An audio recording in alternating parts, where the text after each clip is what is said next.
Across the continent of Greater Banya, peoples of all walks of life share a common sense.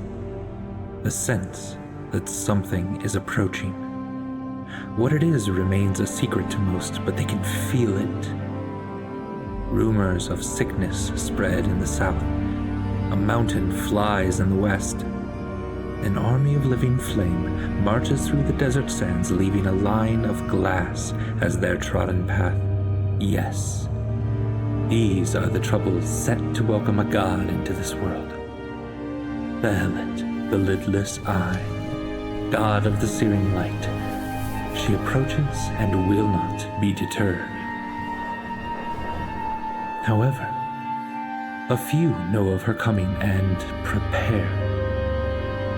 A deadly and cunning thief, a champion of the mountain tribes, a cleric of chaos, a brilliant artificer, and a scarred soul whose past is catching up with him. Can these individuals save the rest? Can they kill a god? Can they save their friend? Can they each finally find a home? Let us together read the final chapters of these heroes.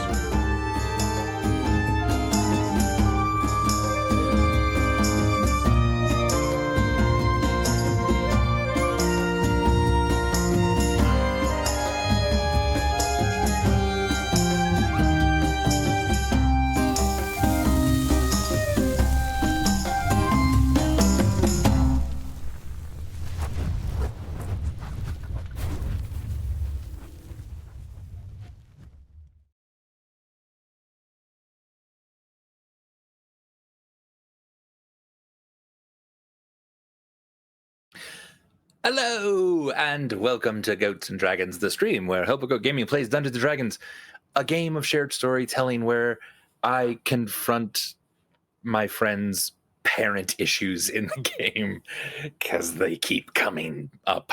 Anyway, I'm Andrew Gilbert, he, him, but tonight I'm your friendly neighborhood dungeon master. And I'm not alone.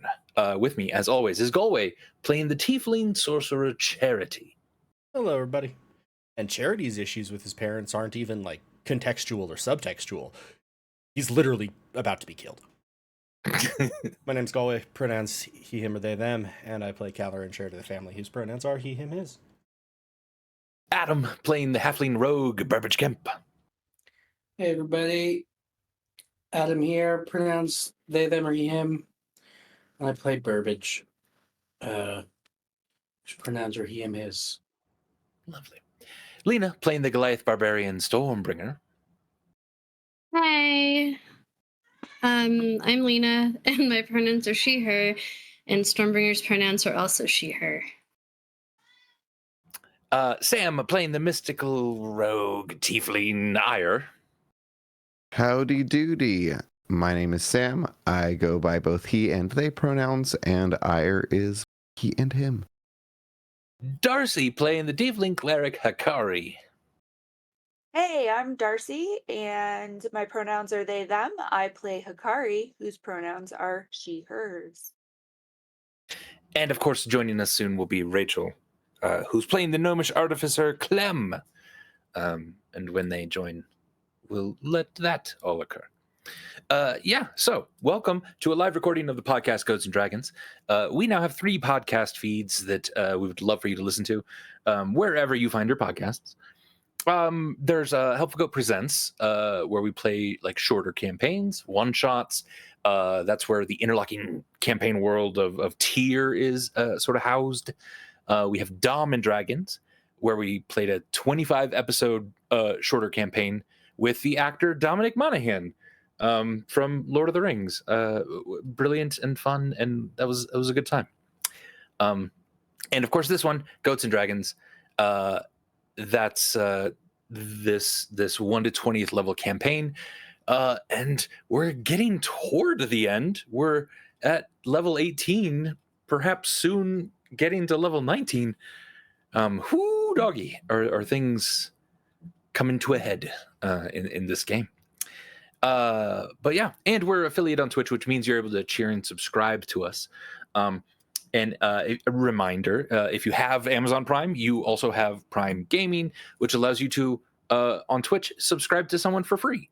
And that's free for you, and it's really nice. We could really use that support. You do get one of those. So, if it's not on us, it'd be great if you could, maybe find a smaller streamer and be able to support them that way. That would be awesome. And we have a couple commands in the chat that you can use. !merch gets you linked up to our merch page where you can buy some Helpful Goat gear, and that sort of gear spans like all of our content that we make. If you have a favorite game or a favorite story or a favorite character, perhaps we have it, and if not, let us know, and maybe we can do something to make that happen, so you can have a physical item of your enjoyment of Helpful Goat.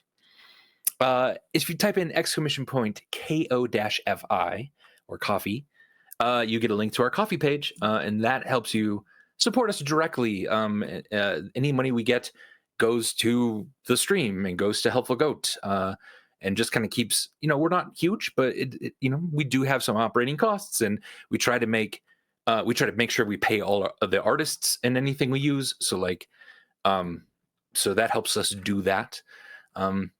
And if you type !Discord in the chat, that gets a link to our Discord, and that is our main community hub, where you can talk about Helpful Goat content. But mostly, honestly, it's just a bunch of people who are cool with each other, and we just kind of talk about whatever. So if you want to get involved in that, !Discord. And we also have !Donate, which gets you linked up to a charity that we're sort of highlighting, something beyond us, that we would love if you have the ability to give something to. And what is our charity of the month? Right now, we still have our support for the Trevor Project benefiting LGBTQ youth. As always, we encourage you to check that out if you have the time, the energy, the resources. And if you have a little bit of extra energy, time, resources, look for charities in your local area benefiting the same communities. Donations there go a long way towards services. Awesome. And is the reason we turn to Galway for that moment because he plays charity?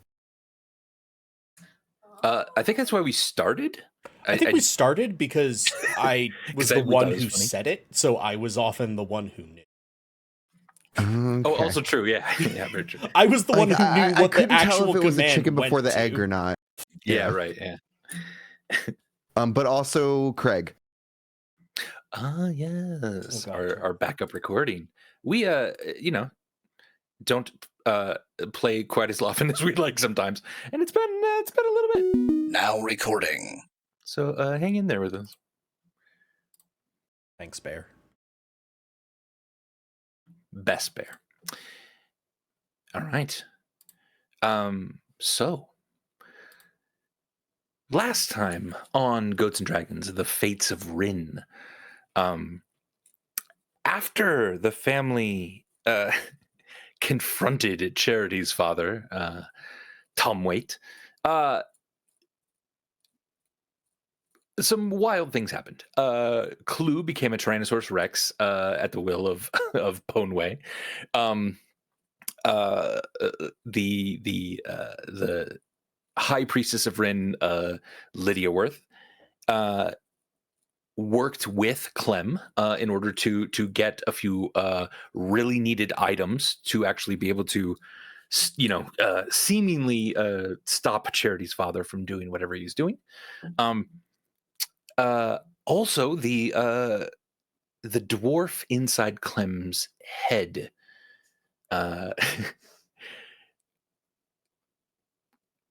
got free, but not before leaving an inspiration for a device that he seemed to be working on while he was kind of trapped in that space. Clem actually freed him legitimately, gave him a body, and the three of them, Cromwell, Ponway, and Lydia Worth, stayed behind to slow down or save the people there from an army of angels that was slowly coming in. Because the last thing Tom Waite did before he was disintegrated, essentially, or banished from the sort of area by a wish spell, was to let Behelit know exactly where all of you were. In the process there, Hakari died, was able to be resurrected, but did lose a bit of the magic that was being sustained by Hakari's life. We're not exactly sure all of the ramifications of that, but you're pretty sure that the quick teleport to Cliffmill is now down. And the group that stayed behind were able to luckily teleport these individuals out of that fight that was getting really scary very quickly. The future of the people down there is left uncertain at this moment. But every once in a while, as you are now safe in this still, quiet world, all of a sudden, you can feel just a bit of trembling in the earth below. The teleport brought all of you out into some sort of house, fairly small, somewhat quaint. There is a place for a fire, but the fire is not currently on. You looking out of the nearest window to just kind of get your bearings really quick. You do see that you are within the walls of Federo. However, the sort of estate that you are on is fairly big. You are not in the slums or the Sandkeepers district in which houses are just stacked all on top of each other. This seems to be like almost a small cabin on the grounds of kind of a larger estate, and you see maybe the main house just to the north of this. It's dark outside now. Looking out over the frozen kind of wasteland that is now Federo, you see no movement of life. You hear the wind picking up, rattling the old structure that you're in. You feel the incredibly cold air really trying to get in here to get at you, but I don't know, something feels a little kind of almost unnaturally warm about this space. Also outside, yeah, you see a few trees covered in snow. You see what would be a running brook and a very small little stone bridge kind of leading to the backyard area of the main house. Again, there's that just sort of whooshing wind and quiet. And all of you just kind of simultaneously, almost, without knowing it, just take a breath. Clem moves over to Hakari and starts to kind of check injuries. As Hakari's one of the battered among you. You are exhausted. Resources are running low. Your brain is hyped on adrenaline, and you still feel that fight or flight response in you. You feel the blood in your neck pumping still really hard. But just like the juxtaposition of that in the world around you is a stark difference. And so slowly you begin to calm down. And as you do that, what do you all do in this moment?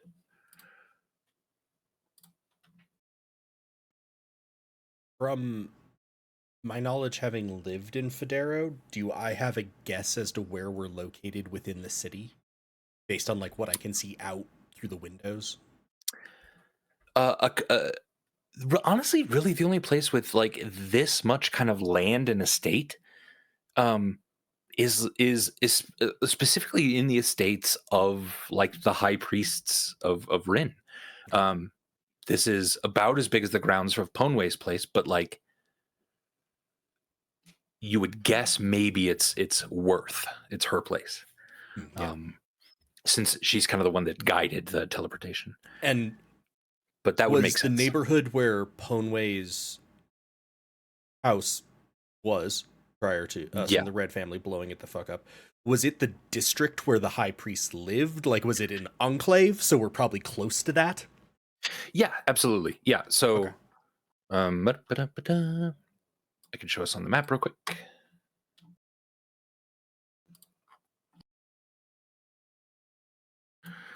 So you are in the Temple District. Several. I'm sorry, not the Temple District. What is it? The Unnameable Row.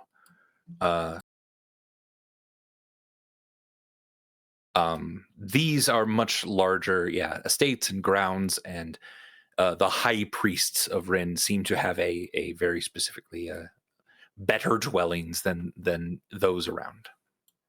And So you would where imagine is that's where you are. where is Yizak? Do we know this He'd be in the specifically? probably the temple. He might have a house down here, but yeah, the way that he's making a lot of enemies, it would seem to you, especially Ira, that he would probably be in the Temple of Ryn, which is north of here.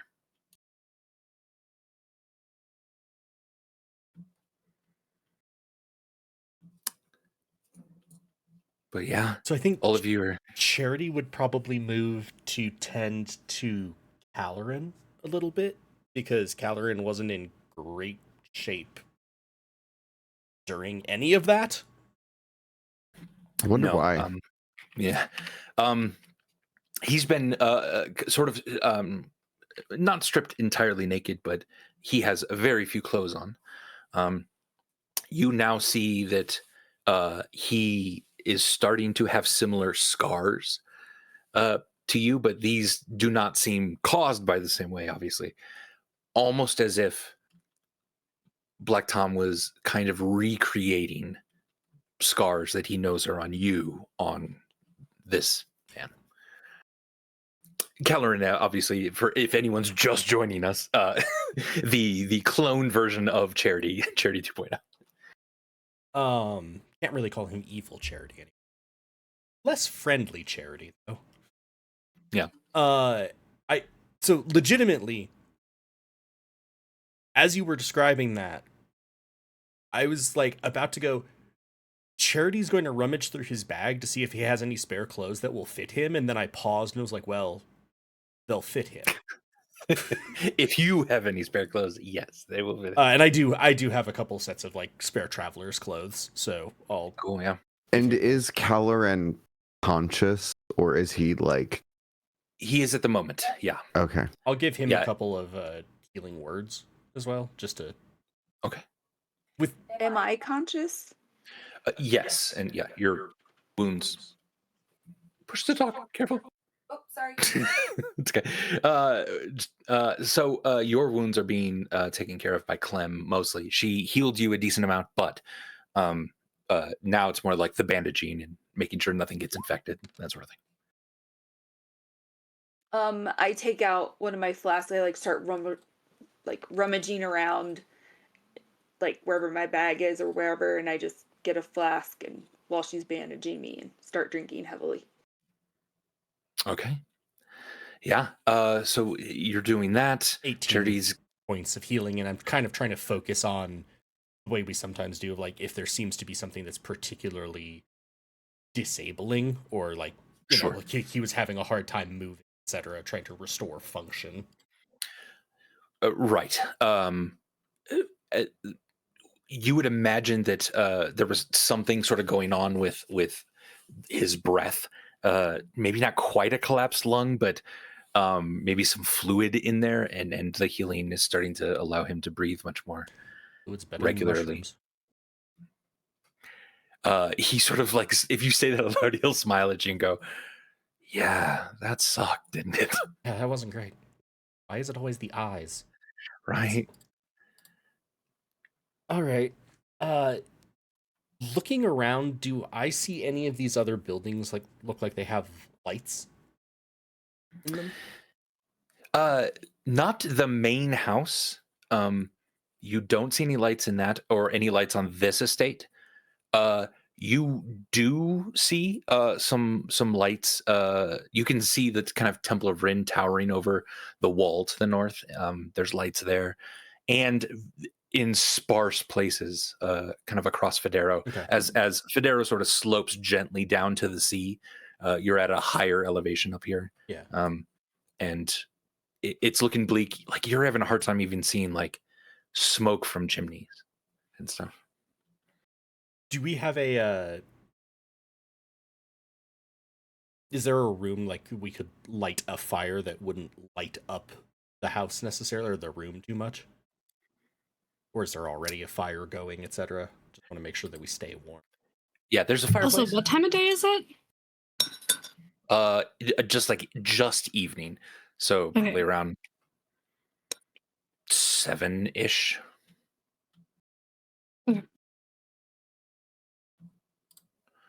Considering we're probably actually in Lydia Worth's house, maybe not.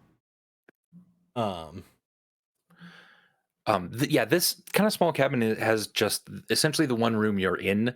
It seems to be used for like some storage of like extra baubles and decoration that isn't really being used a lot. And then there is a door to a bedroom with a few beds in it. There's like a fireplace, a small table, and like a brief sort of kitchen area where you could prepare something. But that's it. The Charity will probably just sort of slump down on the floor, not tired, not like defeated. I will say that while battle mode has slowly folded back, so the crown and the eye on it have faded away, and he's no longer seraphic in terms of having 4 wings. His wings are still out, and they still have that very like hard-edged reflection of reality effect that they started to have more than just fire. They're like, all right, so everyone is still alive or alive again.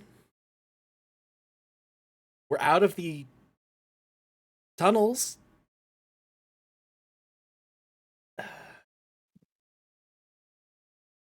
Anyone? Thoughts, ideas, suggestions? I'm personally in favor of recuperating and then killing Izak. Yeah, I could use like a nap and then like an 8-hour nap though, not a nap. I mean honestly, well wait, how many hit dice do I have? How many hit dice do I have left? Where the fuck is my fucking character sheet? No, I need an 8-hour nap. Yeah, I could use an 8-hour nap. And then yeah, I mean I think we should break into that place and get the smoked barbecue or whatever the fuck I was calling it, and do some little bit of killing, and then I guess we're gonna just walk all the way back. I do know how to teleport. Oh, okay, cool. So yeah, you also recall that as Ponway was sort of really persuading you to leave in the teleportation, he was also trying to let you know as quick as he could, but without giving anything away to the angels that are starting to enter the space, that he seems to not remember where the hellfire was. Yeah, so he just said like the Fucking clue Emerald to it Falls. was in his study, but he didn't say it's in his study. And we have to, they haven't been able to get into his study, is what we understand, right? He trapped it so well that they haven't been able to get in. He seemed literally- confident about that. Yeah, like he seemed to think that it was forbidden then. But so we still have to, so yeah, fuck. How long do we have until the Fire Nation attacks Cliffmel? As far as we know. I mean, it started, but like that was kind of a very outskirts sort of thing. They seem to attack the caravan that was coming into Cliff Mill, but like they're getting into position, it seems. So like if someone could give me a roll of like we could try history. Wait, no, you don't even know that's happening other than what what's her name said. So Adine, yeah, basically said like we only have like a few days probably before they're set, and then as soon as they're set, they'll probably attack. And then we also saw ones coming into the city now, the city we're in, Federo, when we were downstairs, underground. Right. Those have, right. So the outside Federo, like on the top level, those have been like in position ready. It seemed like they too were waiting for something. And now, yes, you saw that line of fire marching in from underneath. And we have 2 days until our rescheduled dinner with Yizik. Yeah, another 2 nights. Yeah. So not tomorrow night, but the next night. Okay. After Hikari has drank the entire flask, she goes to a corner and just curls up in the fetal position. And like, if you're listening hard enough, you could hear me whispering like, "This isn't how it's supposed to happen. Like, what? Like this isn't how it's supposed to happen. How am I still alive again?" Like, I just seem very like jarred by the whole situation. I love my life. I love my body. Is that what I heard? Anyway, am I hearing things? So yeah, so as all of you are just kind of taking a moment here, as Burbage and Ire, for some reason, kind of naturally, both of you have sort of taken up just a position kind of near a window, just so you can kind of keep track of the things outside. And kind of the two of you at different windows entirely see the same thing and then make eye contact with each other. You see someone with a lantern, like a small-ish person with a lantern coming through the trees, probably from the main house area, and moving to that small little bridge. So we're seeing the same person in the same location. We're just at different windows. Yeah, correct. Yeah. Okay. I want to go check on Hikari because I didn't see that person.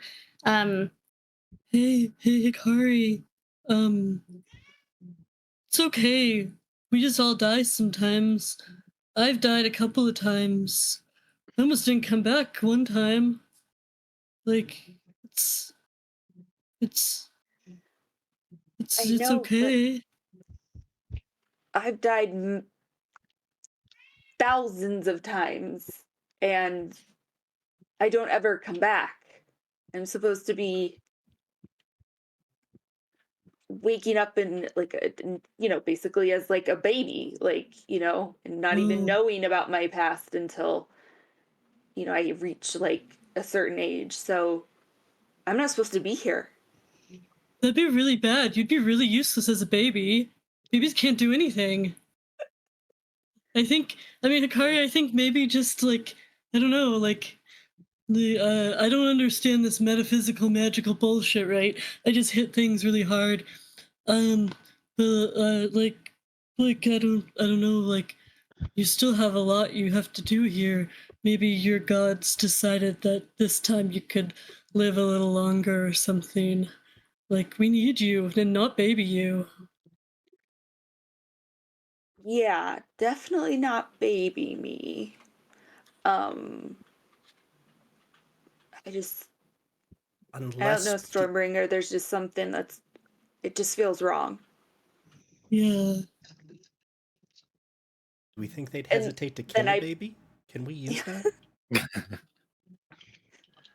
And then I pass out at that point. Okay, good night, Hikari. Hikari slumps evidently against the wall and starts to slide down. Hey, who brought Hikari back to life? Was it Clem or Charity? It was Clem. Me. And there was a decent amount of blood loss, so like drinking is a real bad idea right now. Okay. That's probably why, but I don't think anybody's ever stopped Hikari from drinking, though. Nah. Hey, Clem. Yes. Hikari thinks this is weird. Did you do something weird to her? while she was dead, or while you were making her alive again. I'm not like accusing you.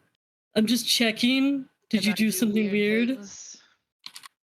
I get it. Did I have a weird interaction with Hikari while I was bringing her back? It's been a while, so I remember. Not necessarily weird, but certainly, yeah, you sort of saw this kind of afterlife that was prepared for Hikari. This kind of lonely woods that Hikari seemed to be in, and kind of kicked her butt a little bit and kind of made her, made her decide, hey, But we I need gave you. her the and option, right? yeah, Okay. and yeah, Hikari certainly had an option.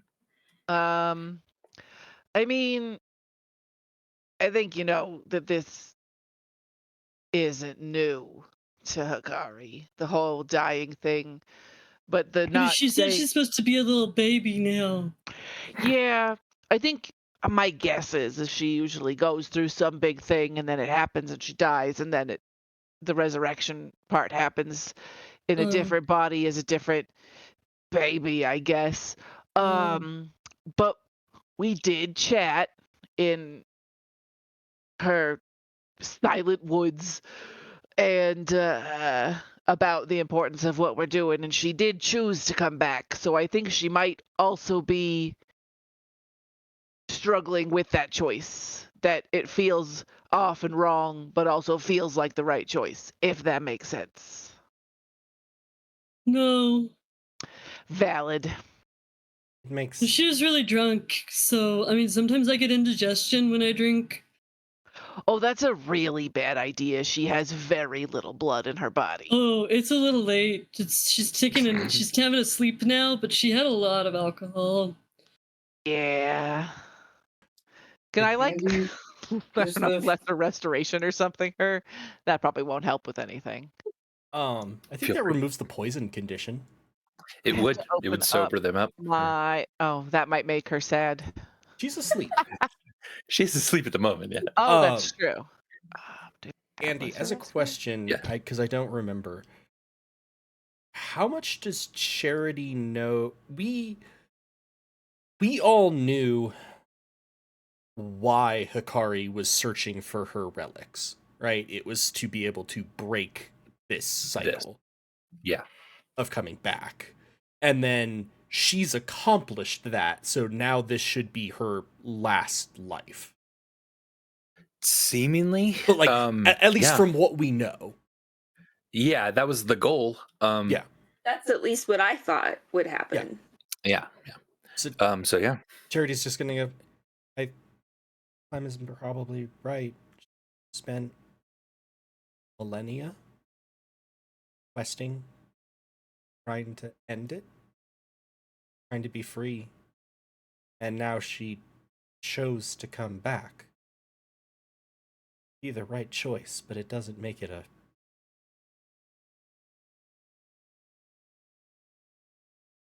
I don't know what you're talking about. Andy, is What? the figure going? You said he was going toward the bridge. The bridge leads in our direction. Yeah. So Yeah, this figure's approaching the cabin. Yep. And just kind of So- like you're watching them to make sure, and they're turning to that little bridge. They're coming this way.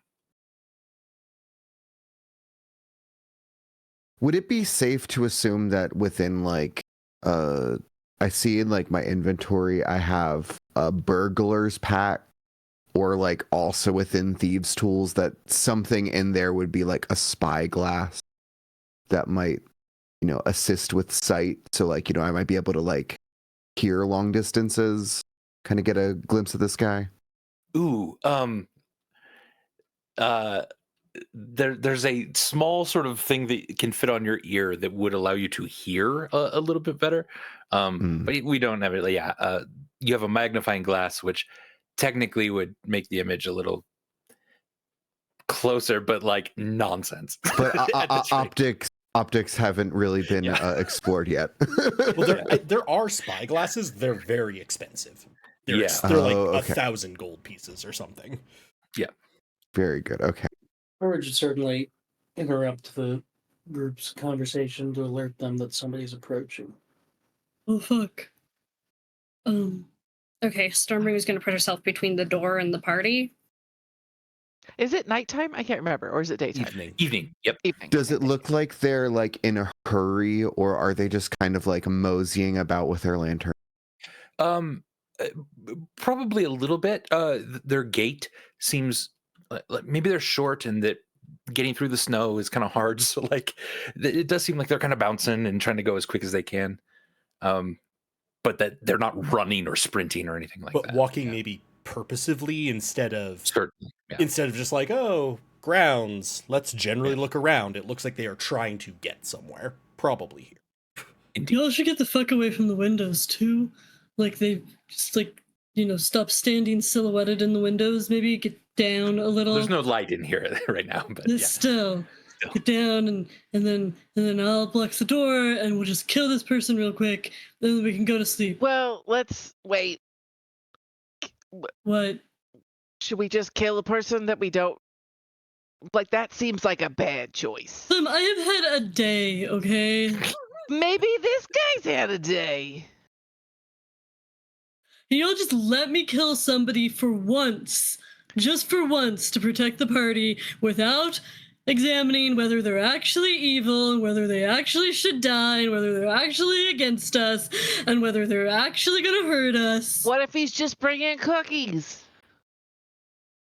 Or We don't- floppy Were we bacon. waiting for a cookie delivery at some point for Oh, shit. Burbage? Did we get that ever? Oh God, you're right. I don't think it was a delivery. I think we had to pick it up, but maybe they did. Maybe they decided to bring it because Some kind we of waited so long. Yeah, interdimensional. Maybe post they're office. just If it's bringing cookies. If it's Bur- cookies for Burbage from his mom, then I won't kill this person. But otherwise, I'm pretty sure we picked Burbage up and those- Griselda. Yeah, we picked picked it up. up. the- Okay. Did you tell us that ever? Because you guys came back in a drug haze with Griselda, right? Yeah. Also true. I feel that there perhaps You could do be have cookies. other in your back. conditions for not killing this person besides. wait, everybody, quiet, because we're hiding, and then I'm gonna bunk them, but I won't bunk them to death. What if They've we made it just- across the bridge. They're 15 or so feet from the door at this point. And Don't you have a tick mark for non-lethal damage? Yeah, we'll be good. can Charity like catch any glimpse of them? Like, is there any distinguishing clothing, etc.? Give me a perception check.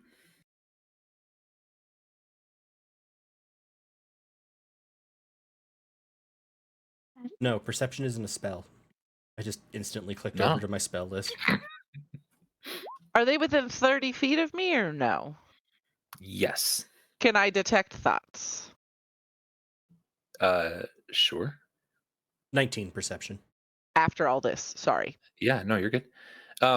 19 perception. So the first thing you notice that gives you pause is the colors of the robe are Temple of Ryn colors.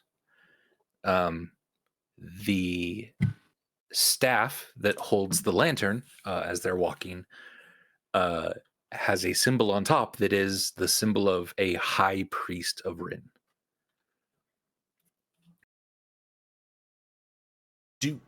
Do I recognize them?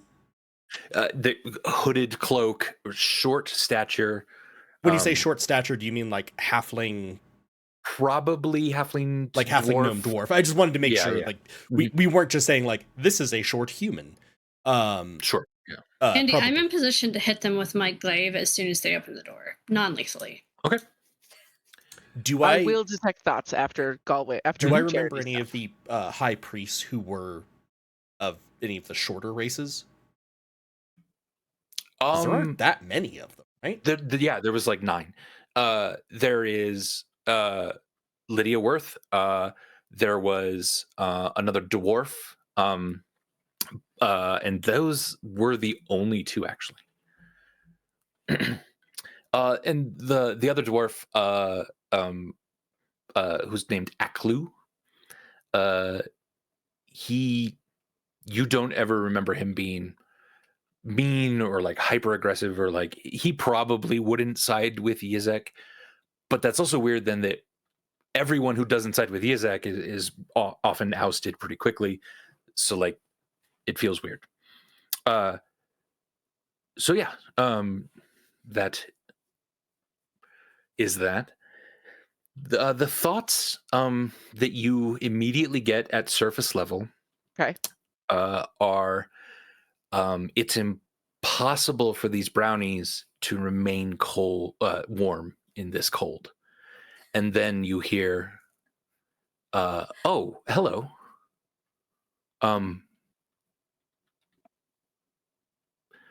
Could I help you? Me? That's right, I can't hear you. Are you in the house? Listen, I don't mean to startle you. I'm just gonna and the figure walks up to the door, and then the Can I staff before he does that, can I push? yeah, go for it. So he has to roll a whatever the fuck. I can't remember. I guess I could look at my own Wisdom spell saving sheet. throw, Wisdom, I think. Yeah. Yeah, it's real low. Because it's just an item. 22. That is Yeah. so fucking higher. So no. I will just say, I just read his thoughts. Just he seems really nice and he has brownies. So it's not cookies, but I was close. Burbage from his mom. He seems real nice, so let's just give him like a moment, and then I swear to whoever that you can knock the fuck out of him if he's not nice. Okay, he has like 5 seconds, and then bunk. You hear the door knock. I am prepared to bonk at the first sign of what I would interpret as threat, Andy. Gotcha. You're holding I'm your gonna action. just say through the door, it was me in your head. Please tell us why you're here, and it better be good.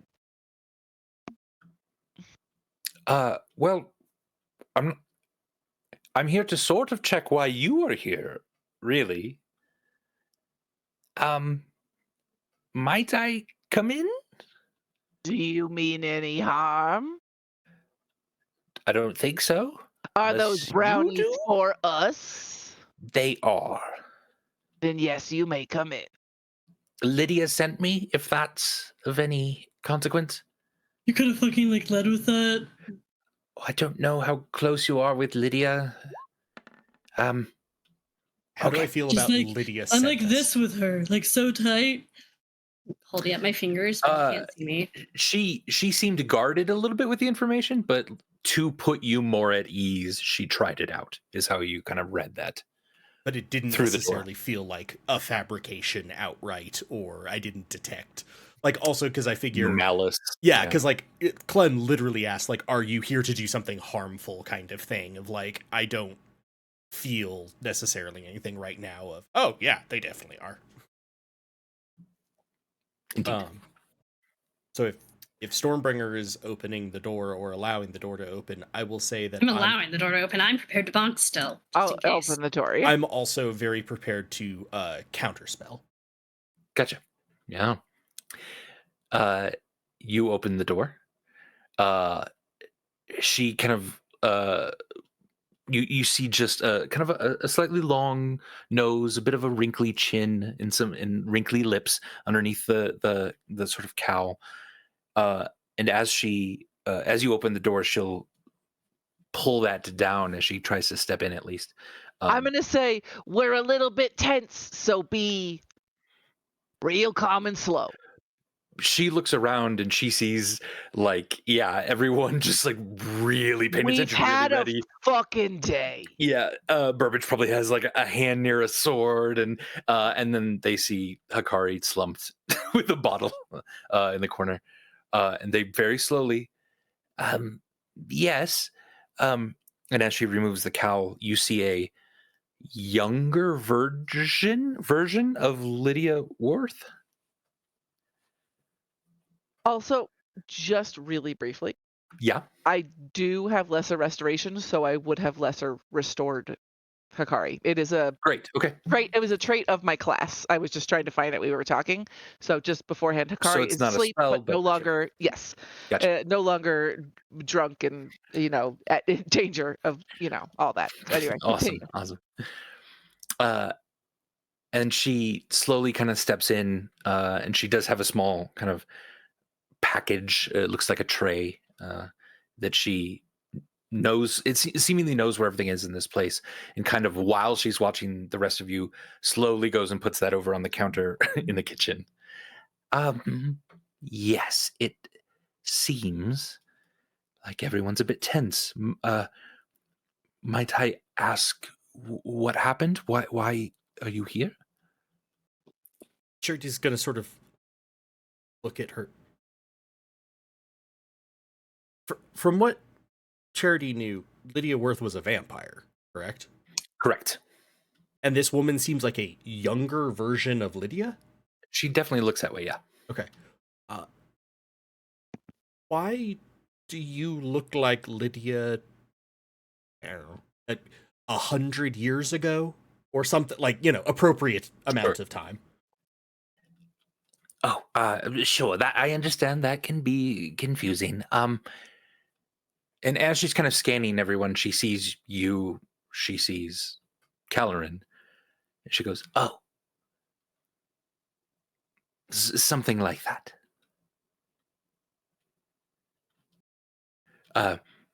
I'm perhaps not the real one. Created maybe through different means, but I'm here to sort of help as best we can.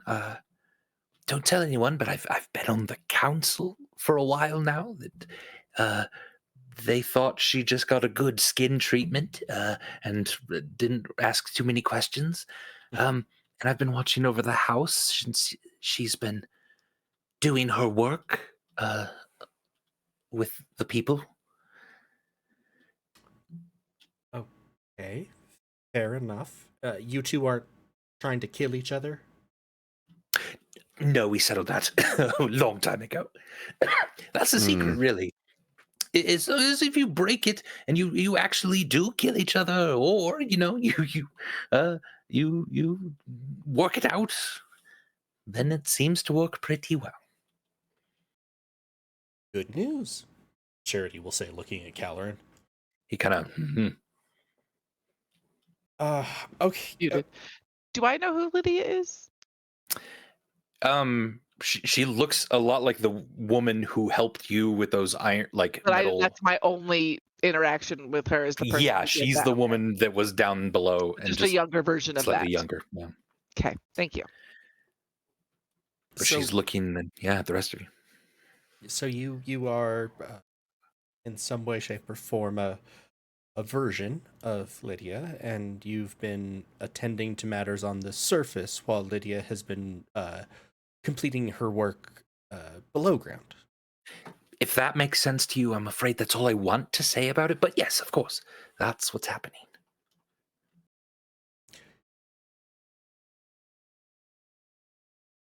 I'm just going to say, I'm not sure that would be the angle I would take when you're in a room full of heavily armed, very jumpy strangers. Just fair enough. Look, I don't know you from Badham or Beeve, so I think the best thing for all of us to do is just fairly be as honest as we're willing to be, and I don't need to stay. I just want to make sure you'll have whatever you need. If you need any healing, or if you need any. Why are anything you else I can here? give you. Mostly, I'm here to make sure no one wrecks the place. Or so you knew we were here? Were there like things that we set off when we come here? Or? And at this, you see her get a little bit more serious. Even a bit of a frown kind of grows on her face, and she asks, "I knew you were here because Lydia, very quickly, very briefly, with what I heard was a lot of fear in her voice. Just said that we had guests. And if I'm being honest, I would love to know a little bit more of what was happening. How much? How much did you know of Lydia's work? And how it related to the other high priests of Ryn, particularly Yizak? Oh, well, I knew all of it. I know everything that she was doing. I helped her as much as I could. Sort of why I exist. I'm getting the sense that you also seem to know enough. Her work has begun a while ago, months and months ago. She saw Yizik rising in power. She tried her best to warn that old fuddy-duddy Poneway, but he had another mission entirely and would not listen to reason for him to remove himself entirely from the city. It does sound like Conway. Yeah. Yeah. But as best as we can, we carry on.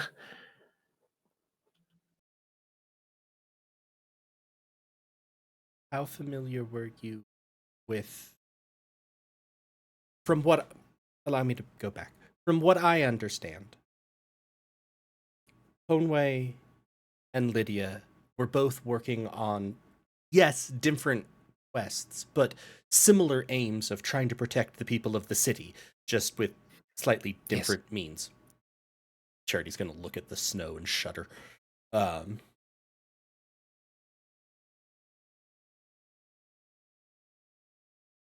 Are you aware of some of the extra-planar threats that are involved in this? Yes. Let's say I don't visit the temples of the Fates anymore. That is, yes, that is fair.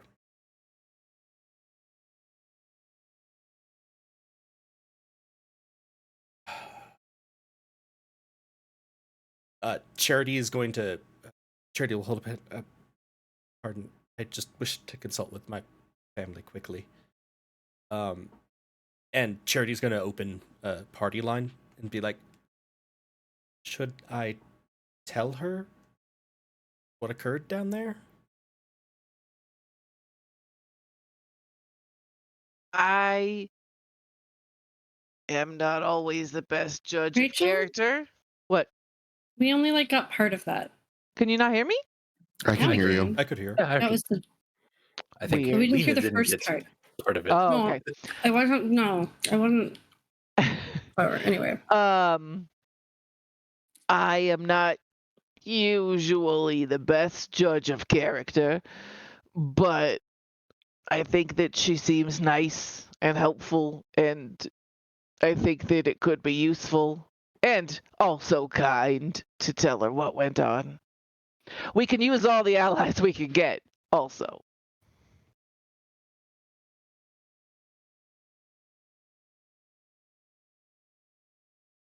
I guess Charity is waiting for other people to have opinions, except for Makari, who is unconscious.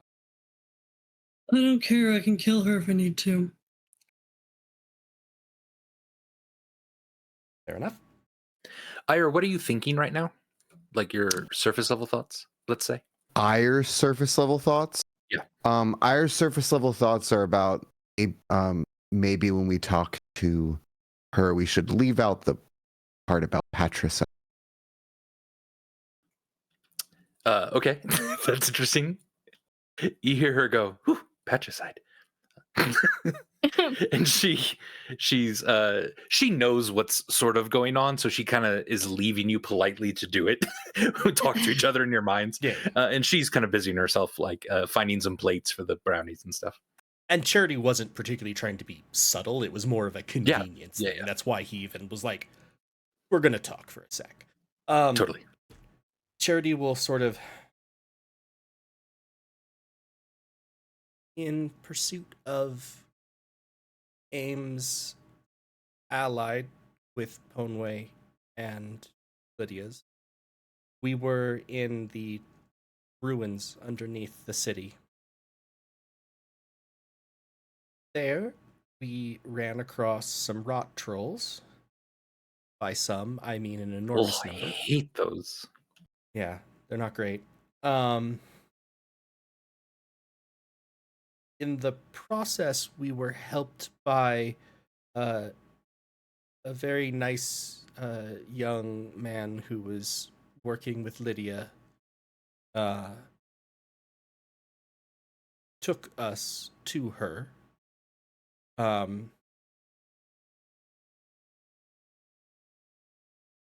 We were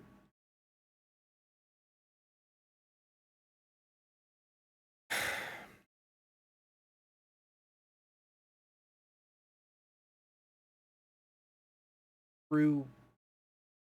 I do not know what means we were found by some of those who are opposing. We fought an incursion from what appeared to be the infernal planes. And when we turned that back, they invoked the mouth of the burning eye.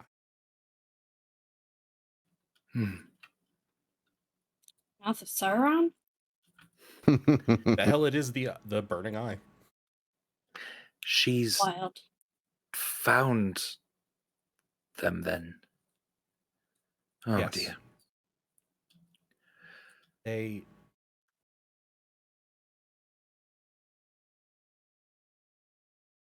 Lydia made it possible for us to come here and remained behind to stop them. Oh dear. Huh. She kind of like blissfully just kind of bends down and puts a hand on the floor. Well, you'll be happy to know, perhaps, that she's okay.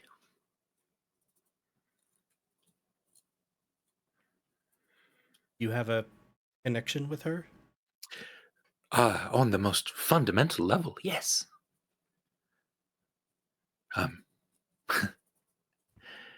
She sustains me in a lot of ways. She's fine. I knew it. But what about you? Does Are that you mean okay? my ex-brain friend also might be fine? Or was You that can try to reach out through something in your brain. He To left check that? schematics. Could I roll like to see if I believe her that like that she truly knows that Lydia is still with us and unharmed? 20. Yeah, with a 20, she at least believes this. You don't feel like she's like deceiving herself or putting on a brave face or something. Okay. Like she feels really confident that she's okay. She is stating this as fact, not hope. Exactly. Yeah. Is there anything I can do for you? I'm sorry I would light a fire, but non-magical fire doesn't burn anymore in this place. That's good.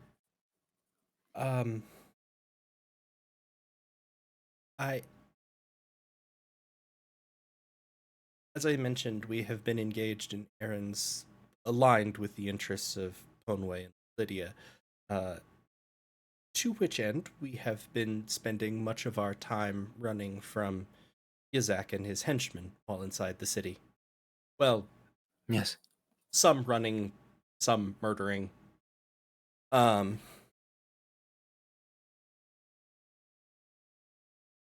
He proposed a truce with us and invited us to dinner. we had to delay, but the impression that we got is that the dinner was less than friendly, in that half of the attendees were hostages. And I don't... Wait, do we know about the hostages? Blue. It was Did in you the tell letter. the rest of us? You told me about Roburn? We've known. Yeah, you asked if Roburn was there, and I said, yeah, she was. Yeah. Roburn and Arisa and a couple others. And Night Eater. Randolph. Half of Randolph is the Half centerpiece. of Randolph is the centerpiece. With the apple, in the mouth.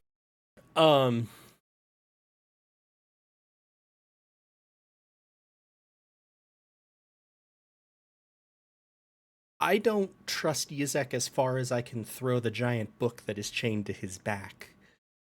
So... Of course not. He invited us to dinner 2 nights from now. He said that something like he could do it again then. I'm basing this off of what we heard sort of through Clue.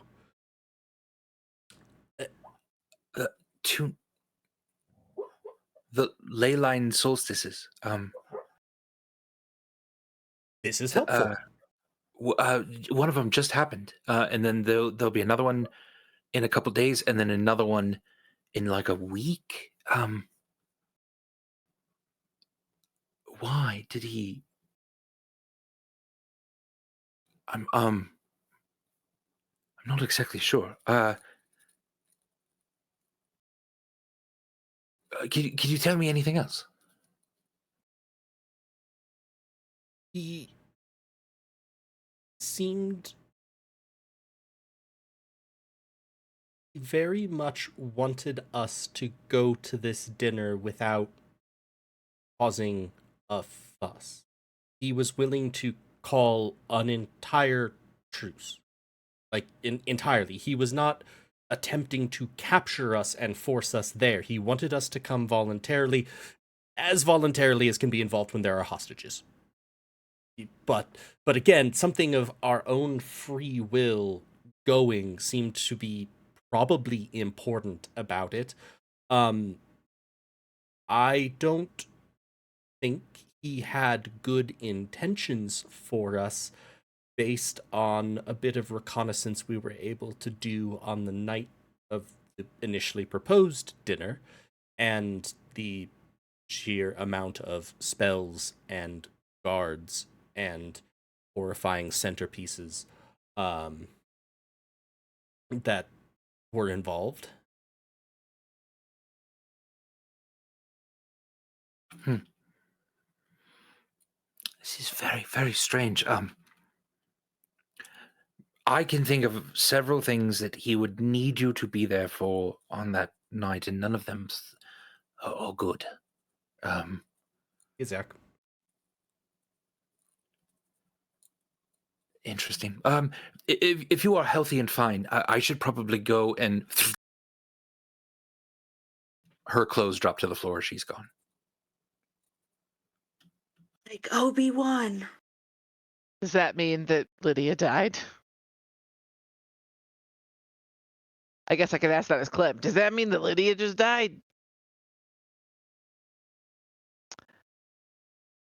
I searched the clothes. Are the brownies still there? The brownies are still on the counter, yeah. She put them on the She counter. put them Oh, on it's on the counter. Phew. Burbage has set out his mother's cookies with the brownies. And he'll say, "Oh, I hope not, because I was about to ask her to go get some milk." Pancake milk?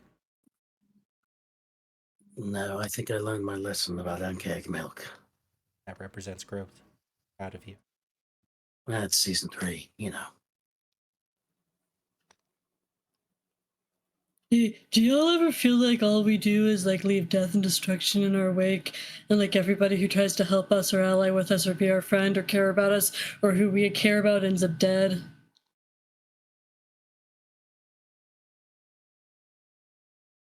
I was systematically raised to be a living weapon. I've sort of always felt like that. Okay, but like recently, like in the last like now since You actually feel like it's been less than it used to be in my life. I think 'Cause all I those literally helped refugees. a war, a country that's at war build horrible machines to continue its horrible war. So Okay, well, apparently you all are bad people, but I didn't just True. leave death and destruction in my wake until we started doing this. And now, I mean, I killed some people, but like small numbers. But now, you I just mean, wanted like, to we kill were- this lady that brought us brownies before you even she talked wasn't. to her. I didn't know she was our friend. And like I don't know, like those vampires down in the underneath were like trying to stay safe and protect themselves, and we just brought the enemy to them, and they helped us, and now they're probably dead. And the Fire Nation is breaking into Federo, and our allies in Cliffmill are dying, and Roburn has been kidnapped, and I think things. I think we're bad or something. For what it's worth, Stormbringer, I'm prone to quite a lot of self-judgment and admonition, and I happen to think that things might be a lot worse if it wasn't for us. Well, those people would still be alive. Lydia Worth Maybe. would be alive. Maybe. To what kind of world would they be alive for? Who the fuck is talking? Ire. Not Ire. Kelleran. Oh, okay. I was like, straight up forgot. I'm Cal. I was like, talking. what's happening? Ire. Kelleran. I don't know, y'all. If I have to reckon with death being a thing, then I have to reckon with the fact that we're just like leaving a bunch of death in our wake, and it doesn't feel good. Yeah, sometimes it sucks, but when you're the ones fighting for the world, sometimes there are casualties. But the casualties would be much greater if we weren't doing this. and Because then there would be nobody to stand in their way. think of the fire blight. Entire cities went up in flames as they looked for objects. These aren't people that care about life. Any respite that those vampires and Lydia Worth could have had would have been short-lived. This world will burn if Behelit comes through. It's burning anyway. I'm gonna go sleep. Tomorrow we can go kill Yazek and, I don't know, probably end up accidentally killing Broburn and fun shit like that. Anyway, good night. Can I ask? Hey, the least we can do is at least eat the brownies you brought. A plate Okay, of that. fine. Does everyone want one? I'll have some brownies and then I'm going to sleep. Burbage distributes a plate with a brownie and a cookie on each. Can I just ask? What would you have us do if not this? I'm just saying it feels shitty to have all the people that we're supposed to care about die. It does. I agree. I don't mean to belittle that. It sucks to have people that you love die. It's a part of why I lived by myself in the mountains for a long, long time. Because then nobody I loved had to die because I loved nobody. But you, when you found me, helped show me that sometimes there are things more important than that, and there are sacrifices that have to be made, even if it's awful to experience. Me specifically? Yeah. Oh, wow. I don't think I did that on purpose. I mean, I watched you learn that death was a thing, and learn so much about yourself and your family and your tribe, and I know that you want to protect them. Yeah, but they're also in the line of fire right now. They Like, are. literally. Like, the line of fire. The I fire's feel not a metaphor. I would never accuse you of doing a metaphor. Oddly enough, Good. it is a metaphor, but it's real in this world. I think it's hard. it's difficult. I don't have attachments right now other than you guys, so I think I feel less than you do. And I understand that you feel a lot because I feel like it's also new to you to feel this much and have to experience this much actual loss and realize that it is actual loss. Yeah, this is shitty. Yeah, I don't like it this. really is. We should And I stop. think you can stop. You absolutely don't have to continue on with us. It's your choice. But I also think you know deep down that if you just stopped, that line of fire is not going to go away. In fact, if you just stopped, that line of fire is probably guaranteed. And it sucks because that's a lot to carry on your shoulders, knowing that you'll have to just watch as people die trying to help you. But it's also their choice too.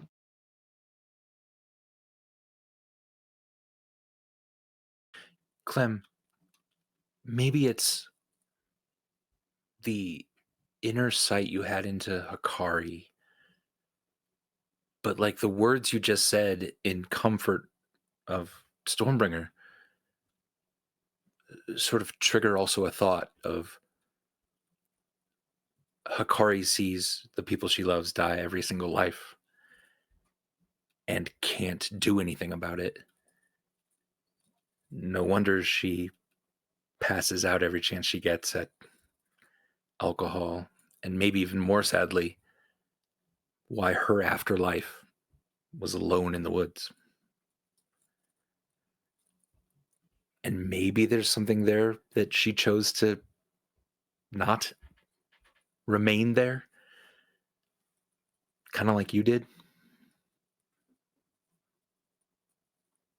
Yeah, all of that kind of rushes you at the same time. Charity is going to look at towards the side of the room where like Caloran and Ire are, or just in the direction of that. And also, sorry, Storm.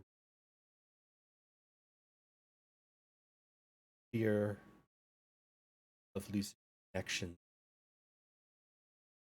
Monster from my childhood. Try to keep Ire safe. And the things that I did made us throw away our memories so that we could have peace for just a little bit. Benton got our memories back. Mistake. No. In the midst of all of this, Andy, did you say that there's like a hearth or something with a magical fire in it? There is no fire. There is a fireplace. If someone wanted to start a fire, non-magical fire no longer works in Federa as part of the whatever the fuck is going on with the snow. Mm. Also, Caloran kind of leans over after Charity had said that and kind of looks to you and goes, I mean, no hard feelings?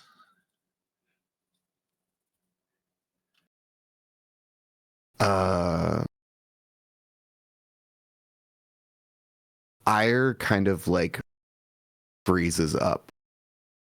I don't think any fiber in his body is ready for reconciliation of any sort. I think assuming the kind of space that we're in, I don't know.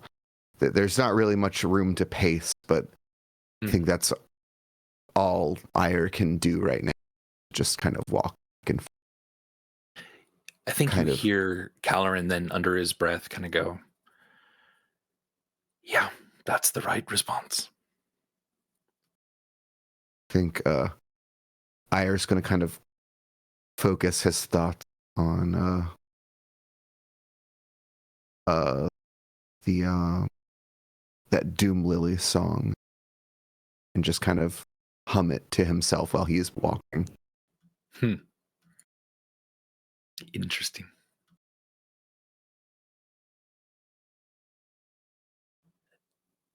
Hikari, you awake at this moment, startled awake by something, and you're just breathing really heavily. You think you had a really bad dream, but you can't recall what it was, and then you feel really weird because you are really sober in this moment. You are not drunk at all. I wake up and I just say, I don't like this. Burbage offers Akari a plate with a brownie and a cookie on it. I take 2 brownies and 2 cookies, and I Cool. go and back to my corner to eat them. The brownies are excellent. Some of the best you've ever had. The cookies are like, meh. Like, Don't say that. Burbage's mom made them. yeah, she's not. She's a like She's not fucking nutrition Mom. matriarch. Yeah, she's barely made anything in her life, and it kind of Burbage- shows. Burbage, A yeah, good thought, of course, but yeah. Wait, so did she never? She had never made cookies growing up. correct. Yeah, she had never made cookies for you. Gotcha. And it seems like she actually made these ones instead of having the servants make them. In an odd way, the way too much sort of vanilla in each of them is kind of sweet to you, Burbage, because Yeah, it's proof that she made them Burbage is moved. and grossed out. Charity's just gonna start like sandwiching the cookies with brownie.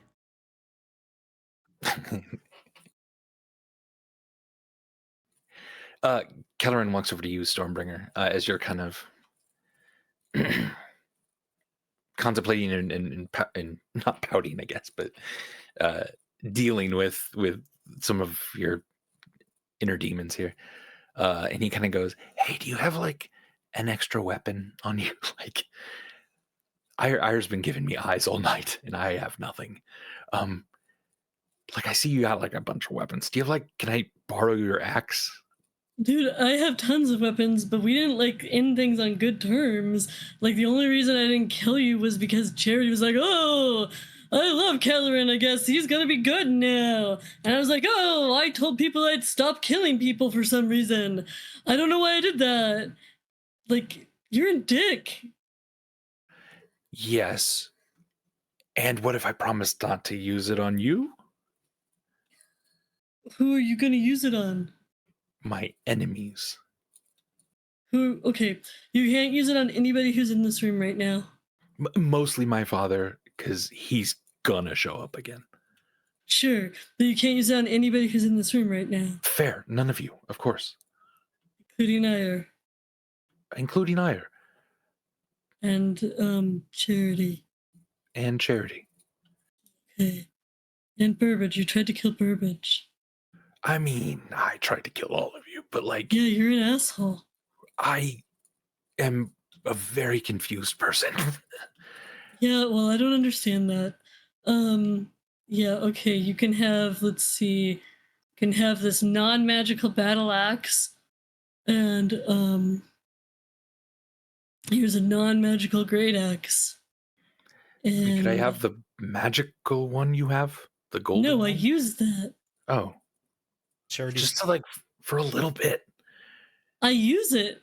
Look, I don't think my father is going to be hurt by this thing. It's got like a wobbly like axe head on it. As he shakes it around a little, you hear it. What about the fire greatsword? I don't use that. Does I'm not he? good at the greatsword. That's like two-handed. Dude. Do I look like someone who like is great at wielding this stuff? Would Just very Charity- beggars can't be choosersy here. Like, you can't have the durable battle axe. It's my main weapon when I'm not wielding two-handed. Okay, fine. That's fine. I'll be fine. You want a fucking fire greatsword? I mean, no. Don't use it. I'll take the hand axe. Give me the Charity. hand axe. Charity will Okay. Charity will rummage around in his or turn to Seamus. Seamus, great sword and spare dagger. No, If that's great swords for me, I don't like the great swords. I don't. Sorry, I'm sorry. Short sword and spare dagger. Okay. Was what I meant to say. Seamus, yeah, boss. Yeah, sure, whatever you want. Also, just are things as fucked as they seemed? Like, it seems like everyone's really down. Should I tell a joke? Yeah, sure, why not? All right, 4 broads walk into a bar. Change my mind. Just the weapons, please. Fine, okay. Pops a few of them out. It was tasteful. Wait, who is Seamus again? Oh, the backpack. My backpack. Oh, the backpack. I'm like, who the hell else is in here with us? So Charity will hand Caloran those. Okay. Clue in the back corner as well as now kind of tried to slump down as a large horse would. He looks comfortable and warm. Speaking of warmth, it's getting real cold in here. You've noticed all of a sudden. Like Like there's unnaturally ghosts? cold, or Yeah. Unnaturally cold, but because as it's cold as cold in outside? Federo and there's no. Or is it because of ghosts? is Stormbringer asking that, or is Lena? Lena. Yeah, there's ghosts. Okay. Cool. You're wondering if whatever sort of magical warmth was on this place is gone. Oh, right. On account of the death. Anybody have magical fire? I got a firebolt, but I don't know if that's a good Charity will warm us up. Sword. Yeah, Sure, I you'll- just have fire spells that aren't going to last or anything. Charity will create bonfire in the hearth. Okay. And there's like shades and window dressings if you want to like kind of close it up so that no one can see the light. Feel free. Yeah. Also, keep the wind out better. Yeah. I also feel like Clue at this point probably has enough control over his like flames to emit a little extra warmth. Indeed. Yeah. If people wanted to kind of cozy up to him or something as they sleep, he would be more than welcome. Can take first watch.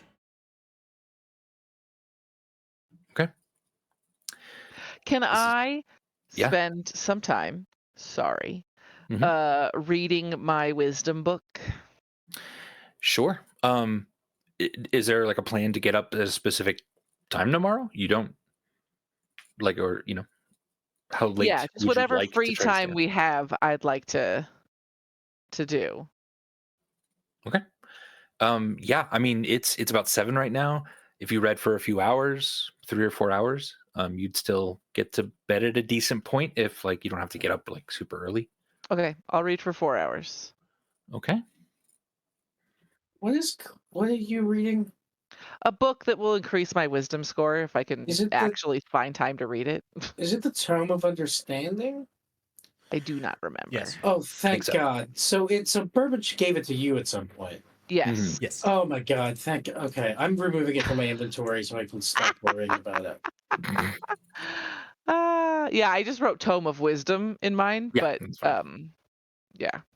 I'm glad somebody's getting some use out of it.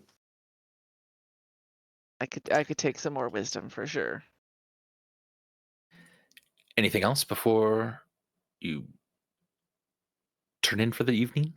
Does anyone want the beds specifically in the bedroom, or how are people sleeping? If you want to sleep, again, do what you want. I'm not particular. I lay on the bed to go to sleep. One of the beds. Okay. Charity is probably going to settle in by Clue. Okay. It's pretty nice and warm by. I'm gonna settle in next to Charity by Clue. Okay.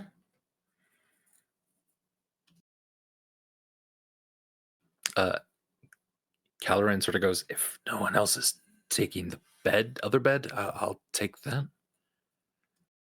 Wake me up for a watch. I don't mind. No. And share Being a untrusted wand. has its benefits, I suppose. Yeah, and we just gave you weapons that you complained about. Go to sleep. Stop being a bitch. Fair. Fair. Burbage would just be on the floor by the fire, I guess. Okay. Remember, you're sleeping in between the door and the rest of the group, like up Okay. against the door. And who's on first watch? Charity. Give me a perception check. I'm gonna give you a Are you perception. are you check. doing any like rounds of like checking outside the windows or anything, or A little bit, mostly yeah. just okay. It's I would say it's probably mostly listening based because I feel like we've been able to sort of hear as people were coming closer when she was. But certainly, yeah, I'd make occasional rounds. Let me roll this, and then there's also something else I want to do this time. Okay.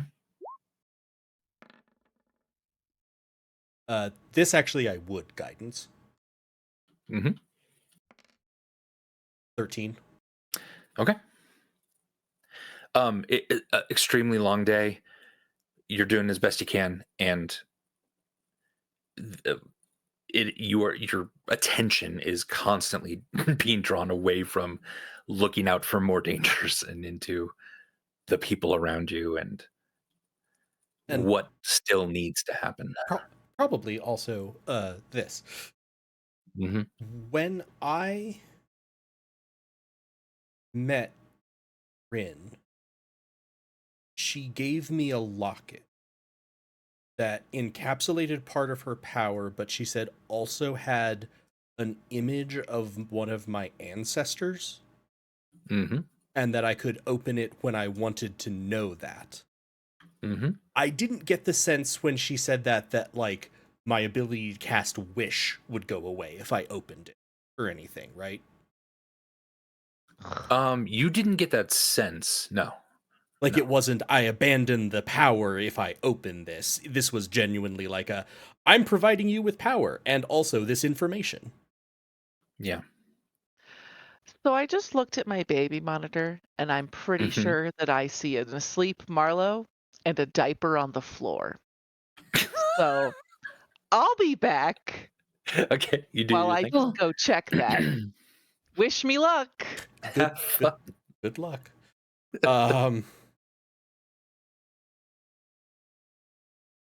As he's sort of looking at everyone around him sleeping, and I feel like Charity's wings still haven't really subsided. They're still sort of burning, but I actually picture them sort of meld with the flames on Clue. The way, like, if two flames are there, they start to sort of mingle. Charity will sort of pull the locket out from under his clothes and look. You see an image, looks like a grainy photograph, but is moving. This is somehow magically animated. You see an individual holding a baby. And go away. I'm just gonna text you real quick who that is, and you do with that whatever you would like. The Dakari? Yeah, Charity's. I'm sorry. What just happened? Does the baby look like? Do I get the sense that the baby is me? No, you don't. No, this doesn't look like a mother's picture. This looks like a much older, long, like more of an ancient ancestor. Okay. Yeah. So this is someone like who's further back in the line. Yeah. Sure. Okay. Yeah. Charity will sort of close it. Much.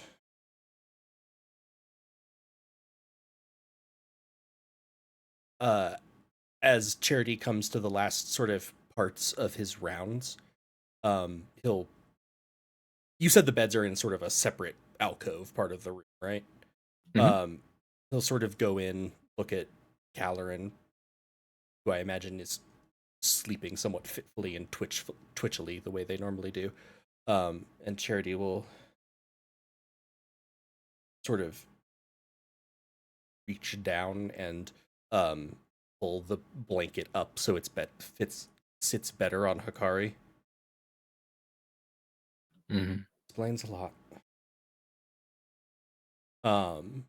He's gonna go out, tap Ire on the shoulder because he was next to him. Be like, sleeping now. I believe it's your turn for watch. At this like change off,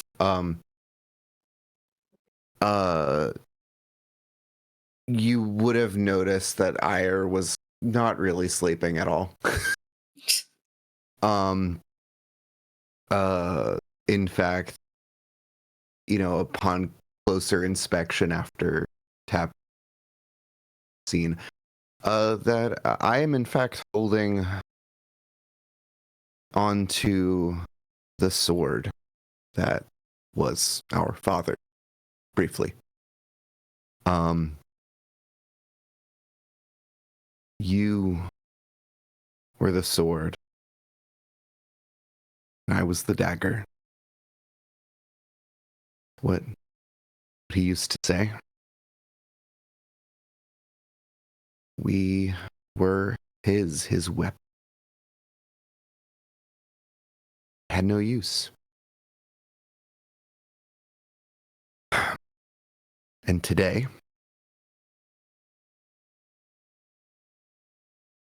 I saw something that I'd only ever imagined, dreamed in my worst nightmares. I saw him die multiple times. Again and again.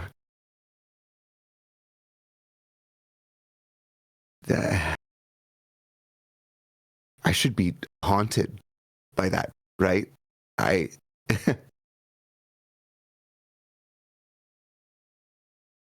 But I don't feel rage. I'm not upset. I'm not even confused anymore.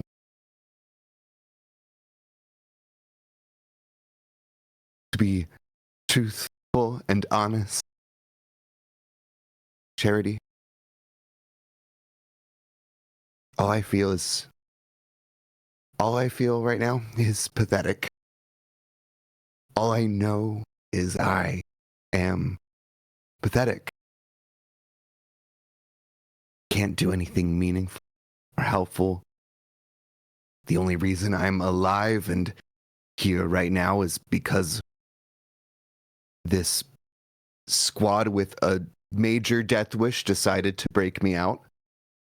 And I don't even know what to do with this information.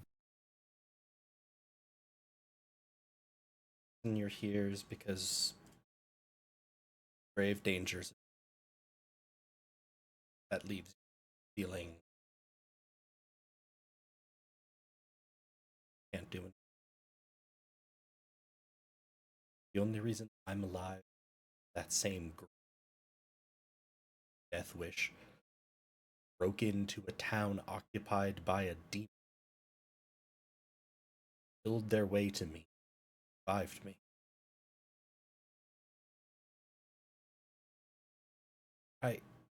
Don't you think the luck is going to run out?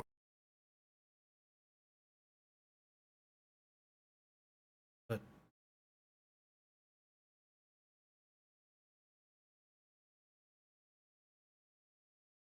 what if we don't put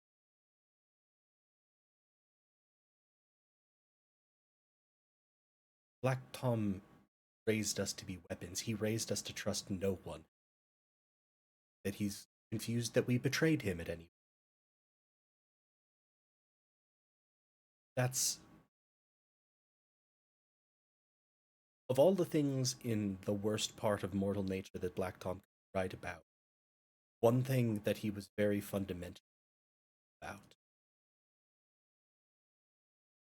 trying to wall us and himself. He raised us to nothing, and raised us to think that that while he was everything, he was the same way, right? He was the one who wielded the weapons instead of the weapons, but still, he was as set apart from everyone else as we were. And you heard him in there. He seeks power. He seeks dominance. He seeks control. So that he will be loved. His entire worldview is built on a lie. On a lie that any of us survive alone. On a lie that only by never depending on anyone and anything else have worth. I don't know what idiots saved him, but I'm sure they did at some point. Was it a move that if we could go back in time, maybe we stop them? I'm not saying no. Save us a lot of trouble. But whatever he thinks about that, I don't think he's right. On a real and fundamental level, we all exist each other. None of the people in this room would still be alive and able to do much of anything if not for the others.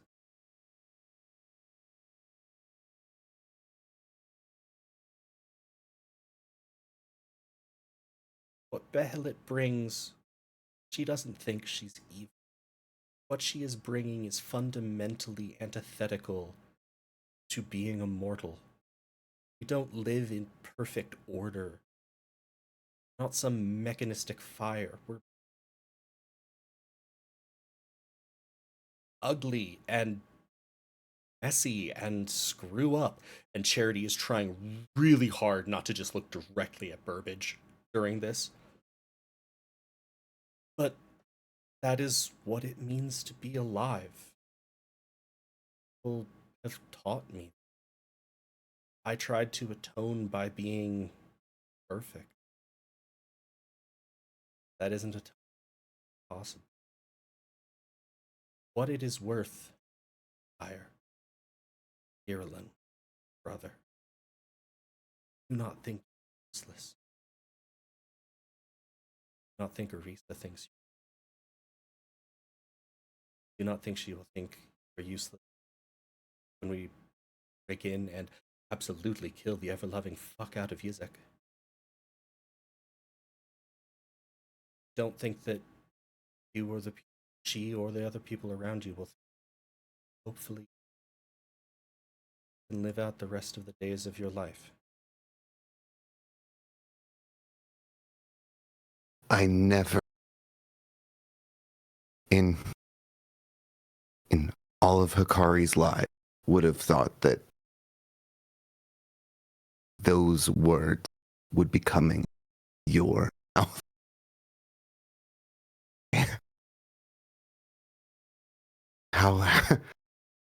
How you have changed.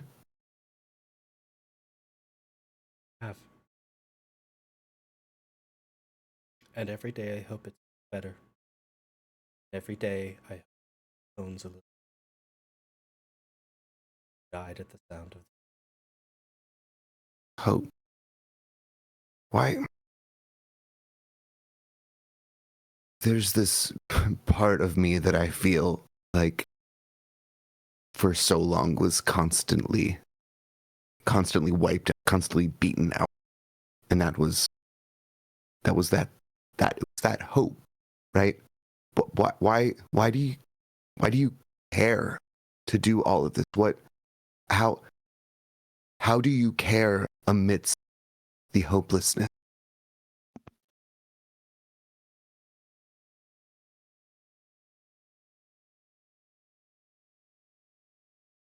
gonna look over and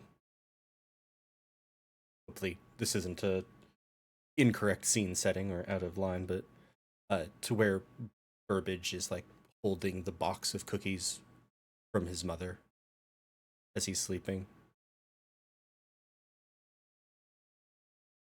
where Stormbringer is propped up against the door sleeping.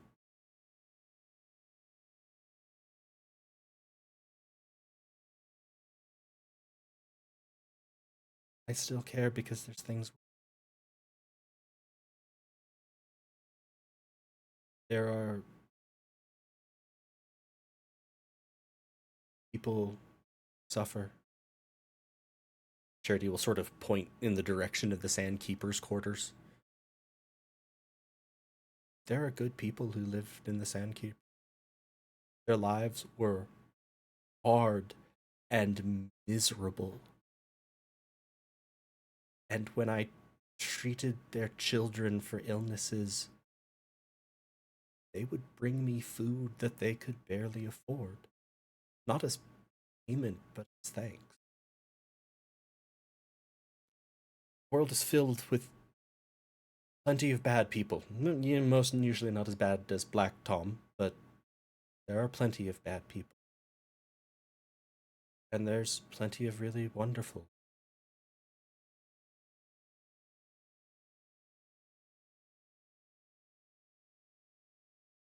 They all, until they take away that right from others.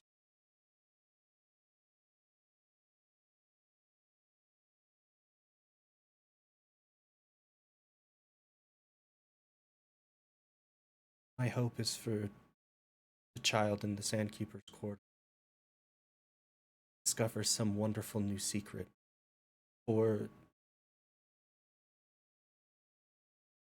for the young person in the ruby discovers compassion and kindness. There's lots of bad yet.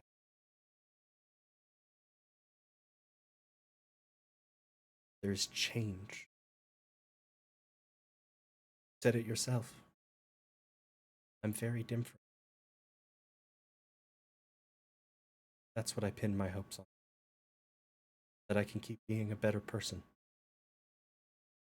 I can't bring back all the people killed. Bad.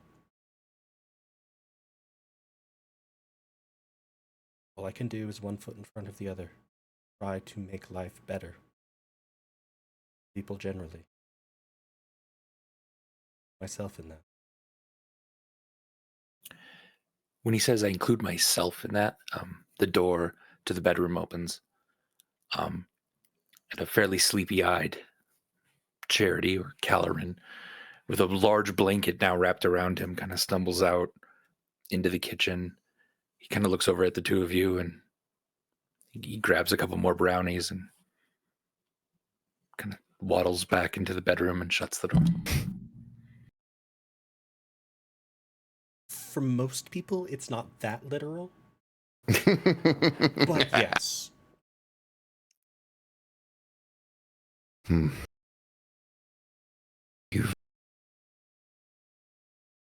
You've given me much to think of. Should get some sleep. Think on it. Or let's go get your wife back. Or die trying. No. Let's just succeed. You know what? Let's just succeed on this one. I feel like Charity curls up in Clue, and at this point, his wings and Clue's like fire have blended to the point where Charity is just in a little cocoon of flame. Okay, yeah. Give you that Give me a perception roll. check. Yeah.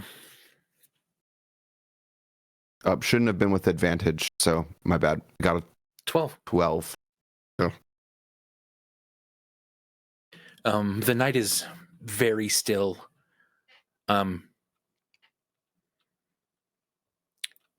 Every once in a while you hear like a kind of a low thrumming. And like you're not exactly sure where it's coming from. Something about it makes it feel like it's the roof or like the sort of rafters of this house that are open. But it goes away. But just like a couple times during your watch that seems to happen. Who do you wake up next? I'll circle around to whom? I'm sorry, you cut out there. to Burbage. Sorry. And I would I'd let you know about the low thrumming and the rafters. You know, hearing that weird noises a couple times. Keep your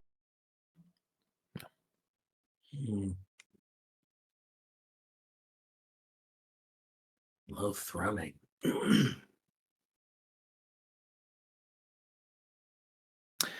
Burbage, if you are then on watch, give me a perception check. Do you also kind of like open the windows and check outside, or are you mostly just trying to keep a low profile and stay inside, or what? Burbage Or do you do like a walk around the building or anything, or? Well, Stormbringer's in front of the door. He would have to move. So I don't think Burbage is going outside, but he'll keep as thorough a watch as he can. Sure. Without remaining stealthy. Yeah. Go ahead and give me a perception check.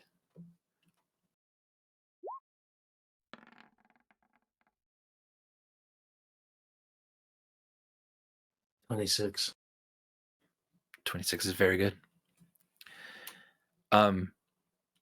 You think you do hear a thrumming, maybe that Ira was talking about, only it's not rafters or roof. It feels to you like it's something far above. You can pinpoint this with much more accuracy, though you're not sure what it is. It doesn't sound like an animal. It doesn't sound like a dragon or anything like that. Yeah, it's odd. It's coming from the sky. Yeah. UFO. UFO. It's UAP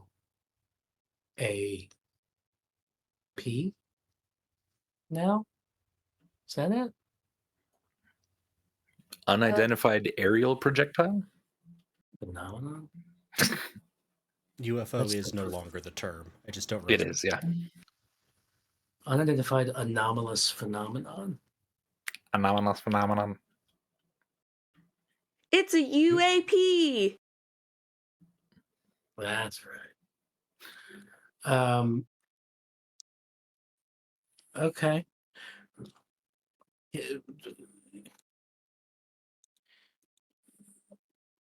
Burbage isn't going to do anything about the thrumming. I don't think. Okay. But he is curious about if this is even something that you remember, Andy. He now that we're out of the underground dwarven city of Federo. I think the one kind of souvenir Burbage got from down there was a carved wooden boar. Do you? I wrote magic ? Next to it. I don't know what that means. Can Burbage investigate this boar, see if he can learn anything more about it? Sure. Give me investigation or arcana. Arcana would be the lowest DC.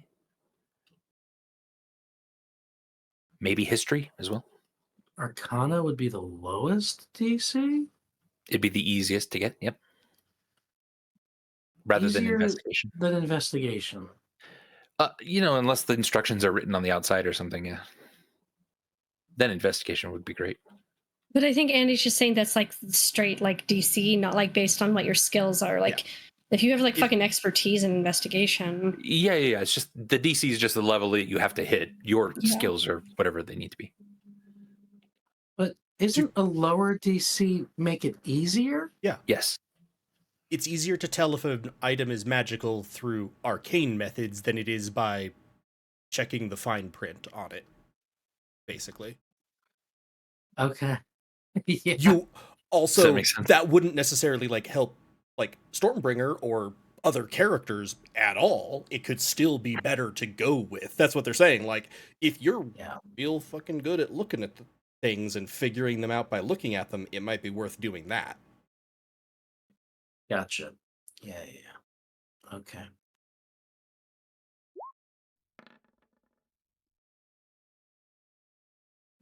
It's How much 7 lower was- Arcana. Yeah, how much lower, Andy?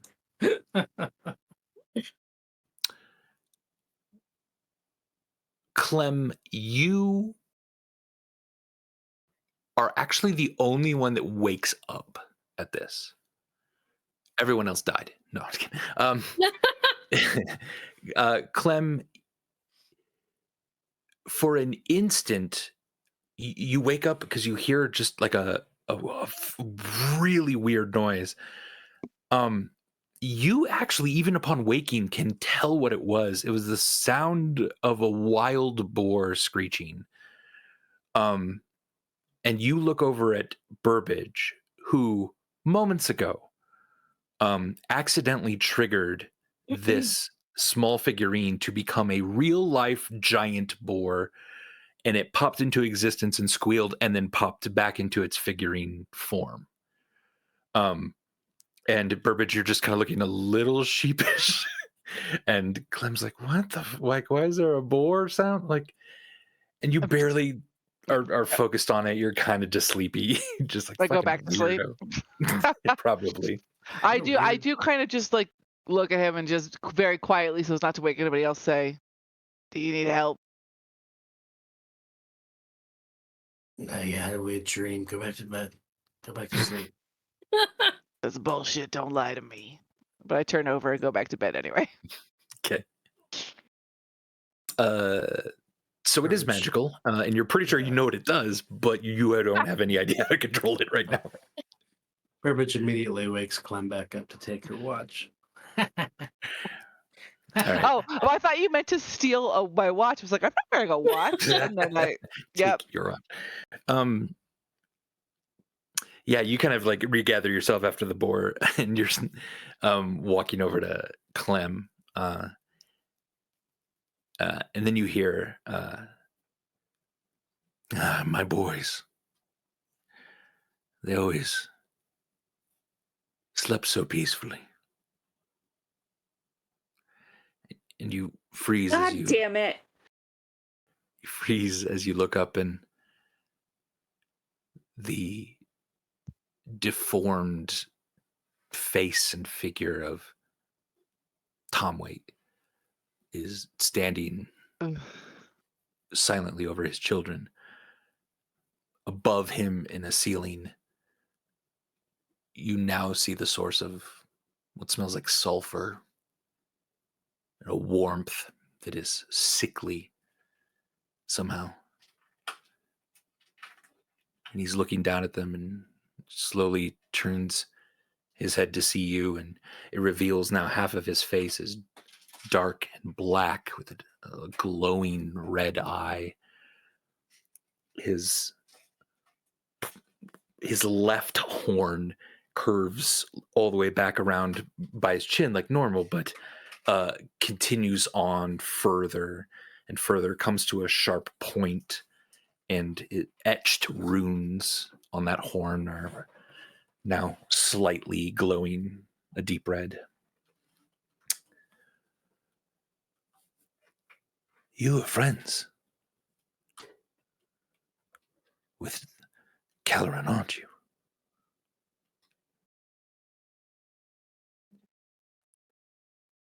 Burbage isn't engaging in conversation with Tomley. He's shouting for everybody to wake up.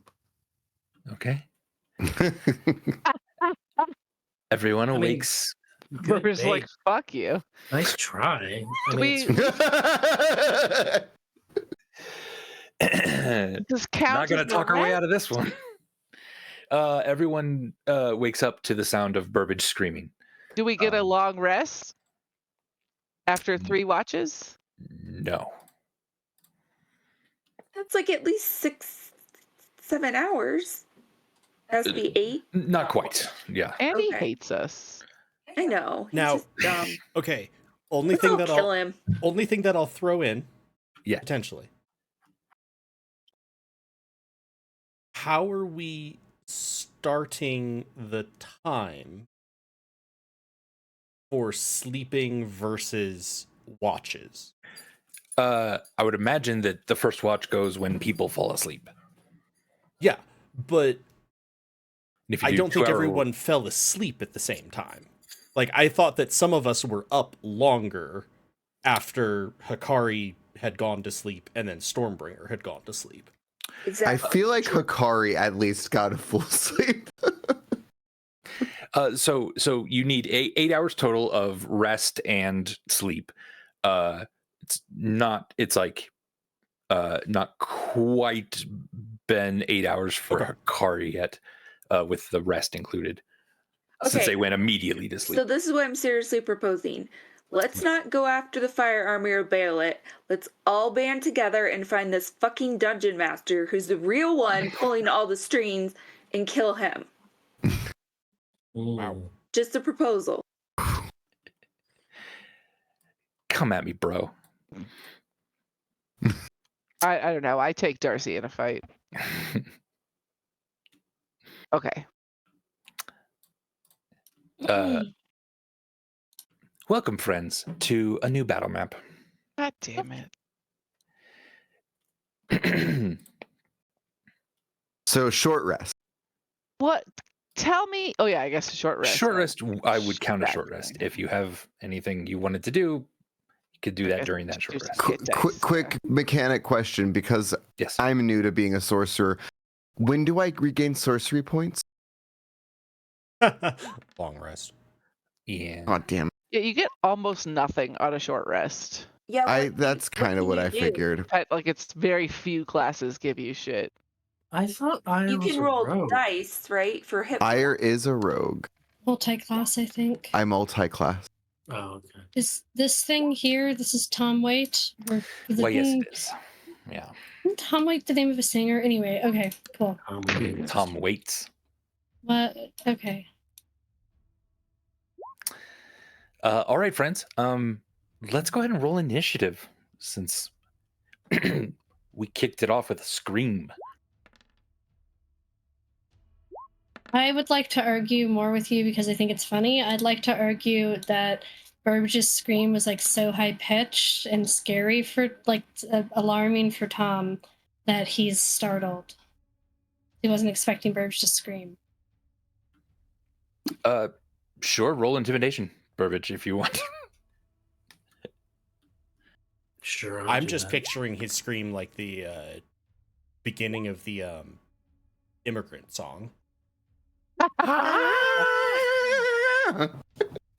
Beautiful. So Come from the land of the ice and snow. Sorry, what was the intimidation?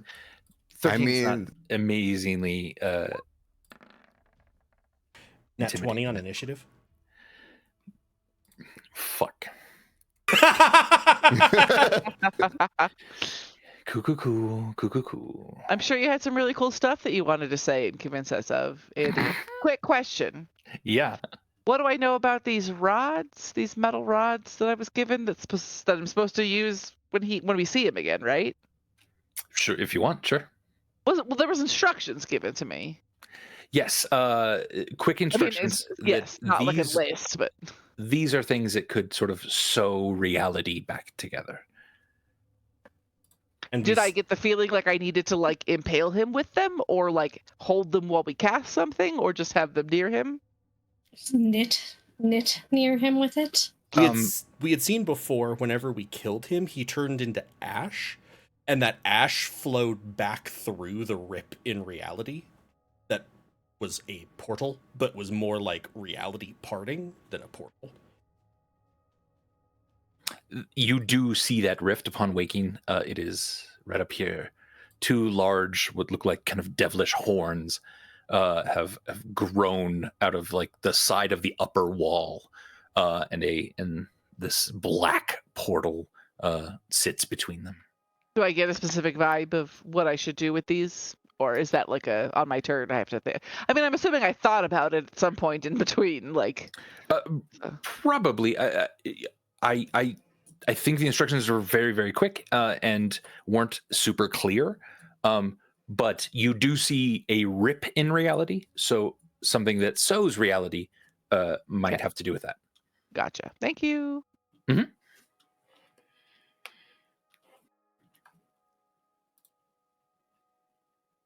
Okay, friends. Oh, awesome. I don't know if that rolled for clue successfully. Yeah, it looks like. Cool. Wonderful. All right, Charity. I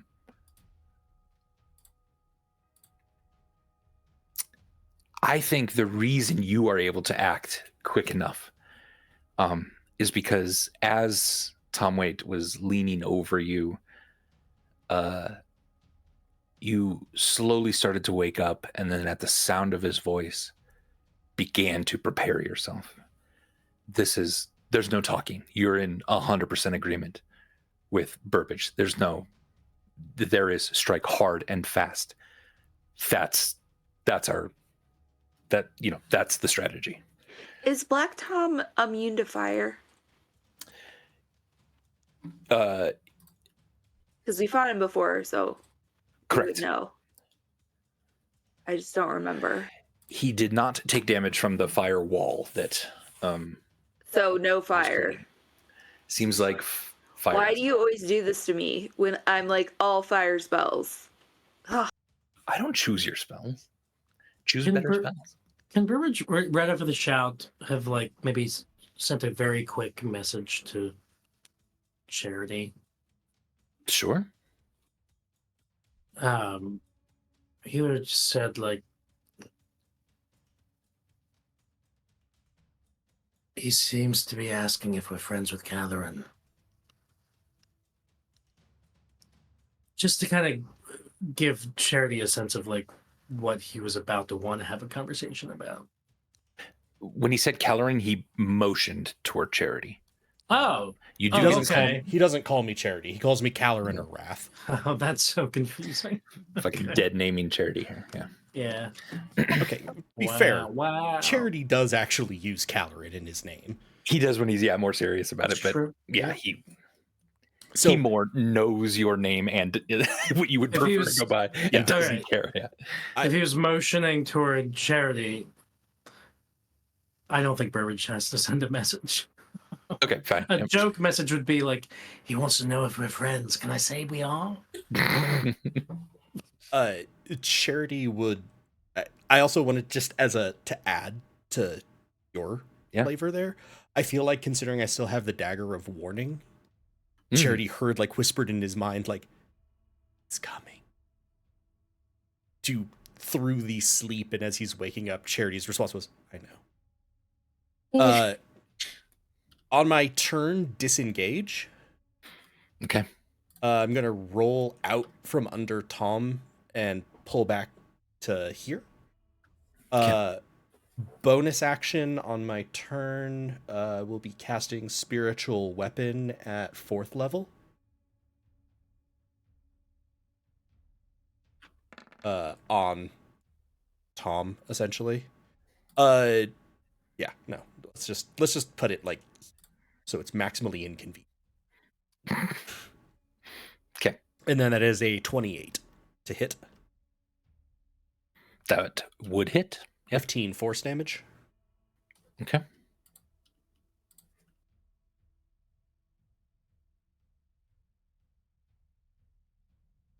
Cool. And that is it for this turn.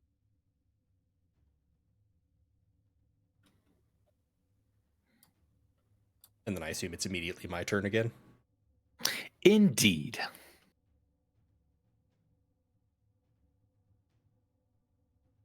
Charity's going to float forward into this space. And the spiritual weapon was actually cast before battle mode started. Okay. But now the halo is going to appear and then crack and form back into a crown. The sets of wings, now all 6, will sprout at once. And Charity will reach out a hand near him. First, actually. Sorry.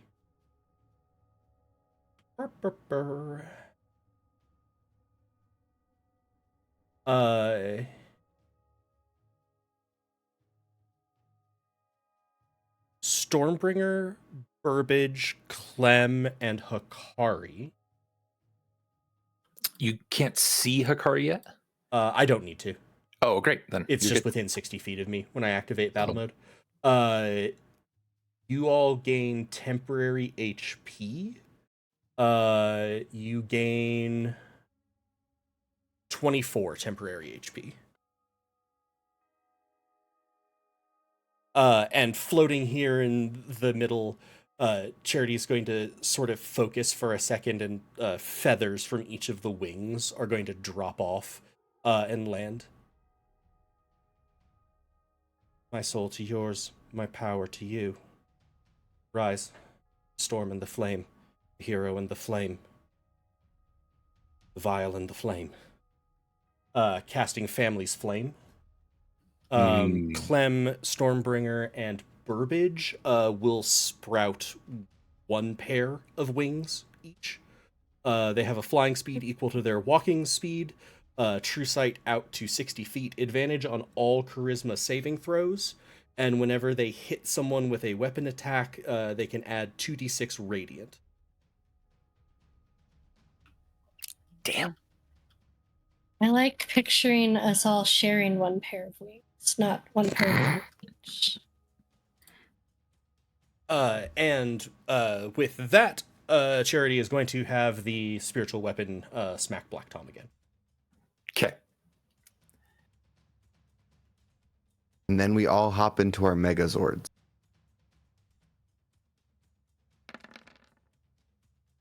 $19 to hit. That does hit. 13 force damage.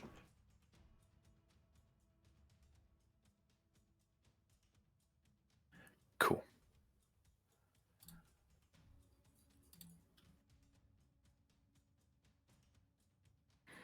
All right. Is there a... There we go. Never mind. Clementine, you are up next. And then Ire. Where on the map is the portal? Sorry. Behind him. Boo. Like just on the... Right there. Okay. Oh, okay. Thank you. Yep. Okay. Changes things. I assumed that was about right. Yeah, perfect.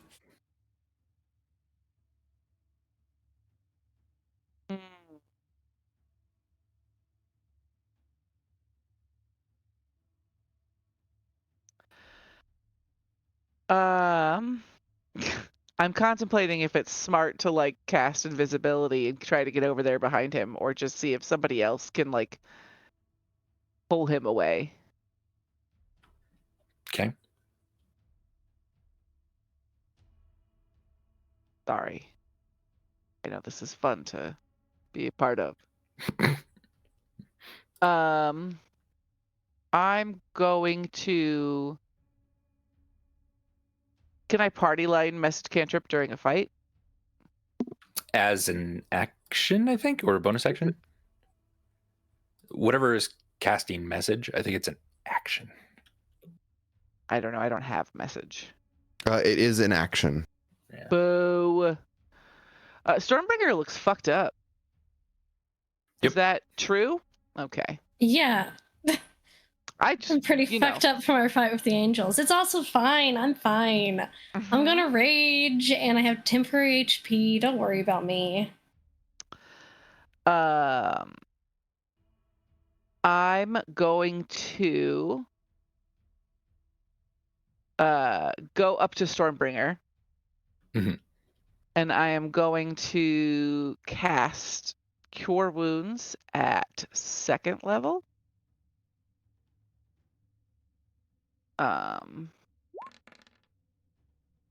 Get a whopping 8 Nice. heals. You're welcome.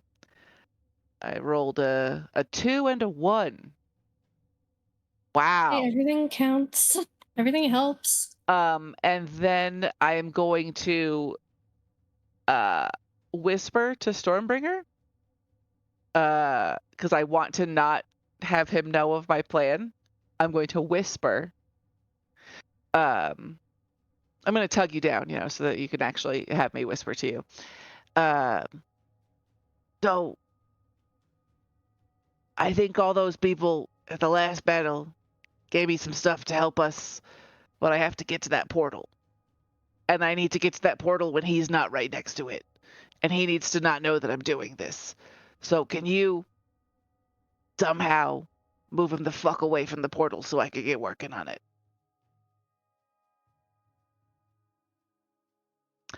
And I don't think I have anything bonus action-y that I can do. Because everything's a fucking action. So, how far? Sorry, I know. I'm just gonna measure. Yes, dude, Jesus Christ, go away. Sorry, a whole thing just popped up. Okay, so I'm 20 feet away. So I could get there in a I don't need to scooch there now. Okay, so I will just, if I can, get the metal things ready. Okay. In my hands. And that's my turn. All right. Don't forget you have flying. Oh, And cool. also- Good to know. Ire. Can it be pasted all of the things that you said in the chat or something? That would help me to remember. Yes, sorry, I forgot I never actually clicked on. Thank you. Mechanics question Yes. again.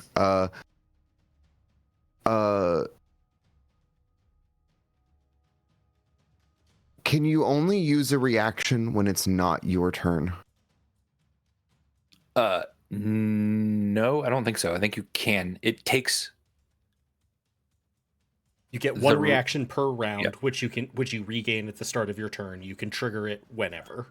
Yeah. Okay, so you can use a reaction on your turn as well. Assuming okay, good. that usually reactions have Whatever a the specific trigger trigger. So Great, assuming okay. that occurs. Okay, that's good to know. Ire is going to move kind of to be over here. And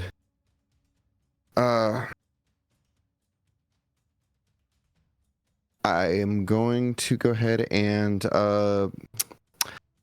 let's see. Okay. Father, no better than to interrupt beauty sleep.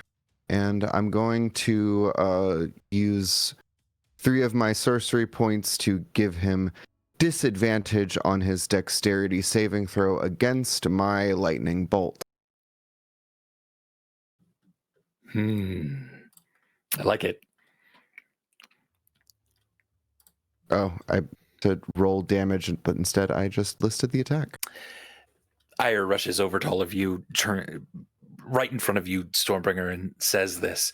And you see him sort of wave his arm, and as he does, he's just you hear the air around his hand crackling with static electricity, and it's popping really loudly until he gathers that energy and shoots straight at him into the wall behind him, damaging the wall itself. How much damage? Okay. Does he have to make the dex saving throw for damage or damage is just roll. Go ahead and do damage. His saving throw will only give him half 8d6 if he does it. He rolled a crit hit, 22 for that, including his disadvantage. Including disadvantage. Oh yeah, that's right, disadvantage. Thank you. Yeah. Slash that would R be wild. A 19 that time. Oh, that saves. Okay, so he takes half of 27 lightning damage. All right. The lightning also ignites flammable objects in the area that aren't being worn or carried. The curtains then over here have now caught fire and begun to smoke. I don't know if this is magic or not, but here we are. Your turn. Is that my turn? Am I doing anything?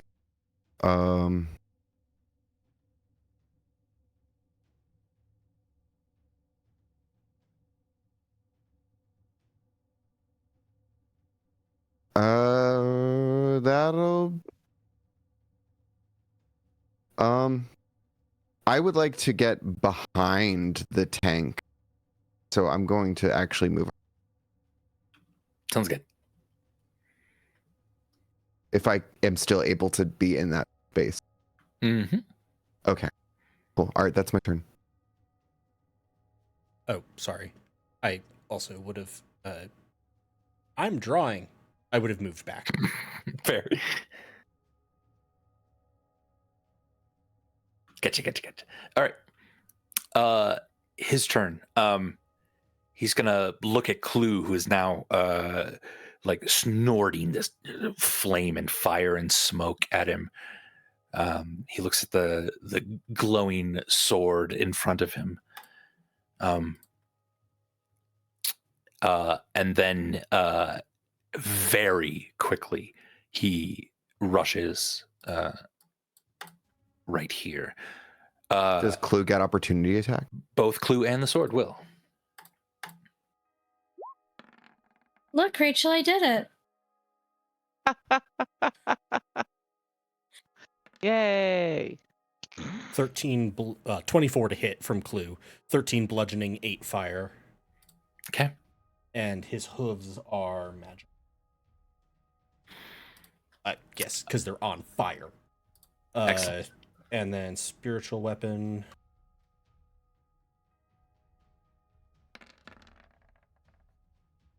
$15. That misses. Okay.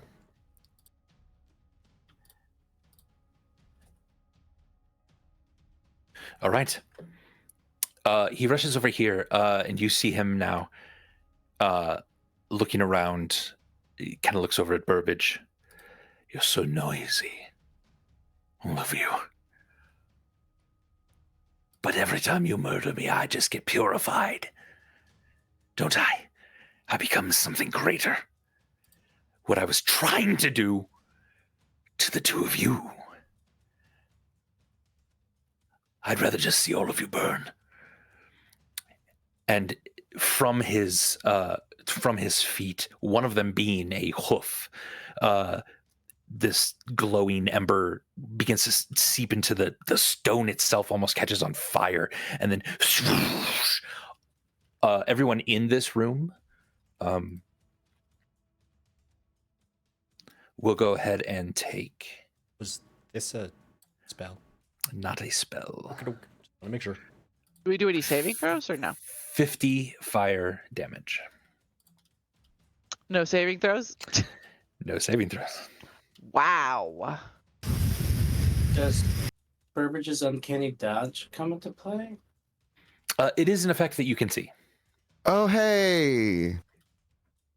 Do I have that yet? Nope. But we're tieflings. Half for fire resistance. Oh, hey, okay. That's good. So what was the amount? 50. So if you have it, 25. Okay. There goes my 10 hit points. Yeah, same. Oh, temp hit points. I thought you said I'm at 10 hit points. Right. And I was like, Oh god. Ow. Yeah. No. I I'm didn't at remember 11. Burbage being slapped to hell and back in that last fight. Oh dear. No, I'm okay. And he's just now sitting here. The entirety of this place has caught fire. There is a lot of smoke that's quickly building up, and there's now a countdown to when this place just collapses from the fire. Hikari, it's your turn. You hear Burbage in the other room screech. You hear voices, shouts, and then you hear just an explosion really quickly. Fire shoots from underneath the door, and the door itself starts to kind of catch fire. And Caloran is already up in the next bed, and he grabbed the little hand axe. Give him a short sword and a dagger. Also, yes. Those were non-magical, I believe, right? Yes. Okay. What would you like to do, Hikari? Okay, so this is a spell I've never used, at least in our time playing this. Someone asked a question. Okay. Also, remember, you're in a room. Yeah, I ran out as soon as I heard Burbage screaming. On your turn, you can run out. It is my turn. 20. Yep, 20 feet to run out. Okay, I'm running out. Gotcha. Now, okay, if I conjure a celestial, do I Shit, know that yeah. it's going to be on my side and will fight for us? Because it says you can command it to do anything unless it's against their alignment. So, like, is this going to be a celestial that aligns with, like, Bellalit? You know what I mean? Or is it going to be aligned with, like... That's a great question.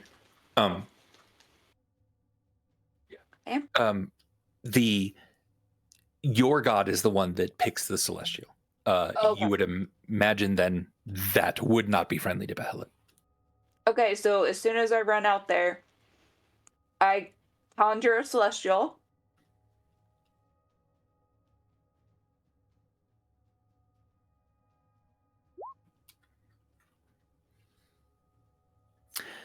Challenge rating 4 or lower.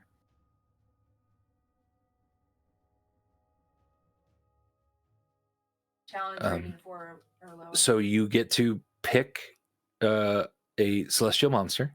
Okay. Let me bring up real quick celestials.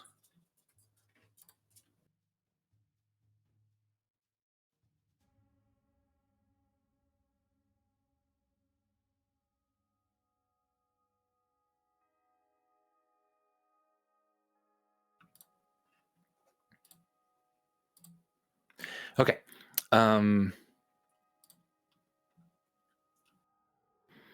You can summon a Quaddle, which is a sort of flying snake-like thing, or what's called a Key Ryn, which is essentially like a kind of celestial horse. A Pegasus you could summon. A unicorn, any of those. Let's go with the unicorn because I want to stab him through the face with its horn. All right. You rush out the room, sort of weirdly leap into the air, and everyone's like, "What the fuck?" You just jump straight into the air, and then summon this unicorn into existence right underneath you. You're riding the unicorn at the moment. And as soon as I'm riding the unicorn, I command it, "Go kill this fucker!" And I point at him. All right. The unicorn rushes in, tries to make attack with its horn. Can I also have my sword out? Of course. Mm-hmm. Okay, and my sword is also out. It hits it for 6 magical damage. And its hooves. Wait, it hit him and he took 6 magical damage? Yeah. Okay. And the hooves sort of rise up and hit him in the face. So a total of 17 damage. Son.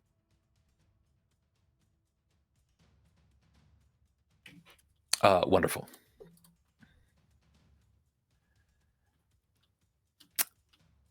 Burbage Kemp, your turn. And then Clue. Is Tom White this guy? Why, yes. Okay. Burbage will attack him with Bright Fang. Okay.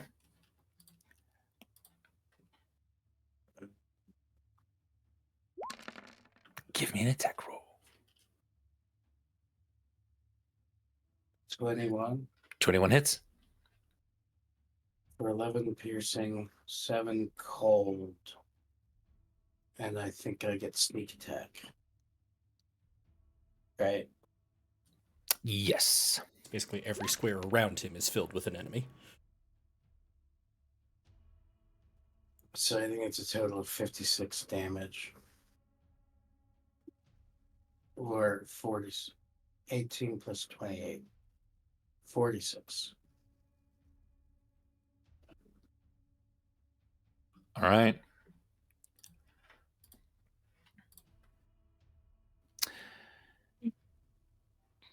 After Burbage is... Oh, I'm sorry. And now Burbage will answer his question. Gotcha. And will say, we're more than friends. We're brothers. Which means I'm here to kill my dad, too. But not my literal dad. Because that's a whole other part of my backstory. This is something else. Confusing as always. At the end of your turn,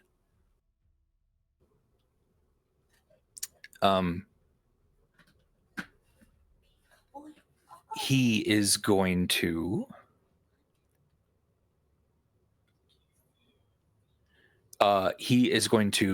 make a couple sword attacks against you, Stormbringer. A 20 and a 26. I should ask also what you have out, I assume. I probably would have grabbed my shield, fully shield, and my durable battle axe. Okay.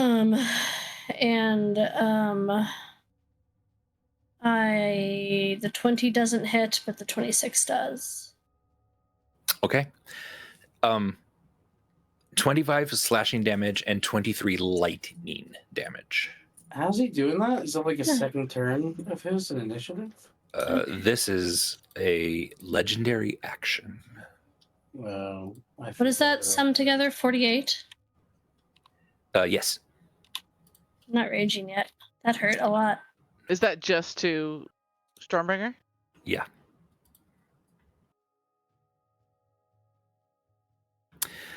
All right. Clue's turn.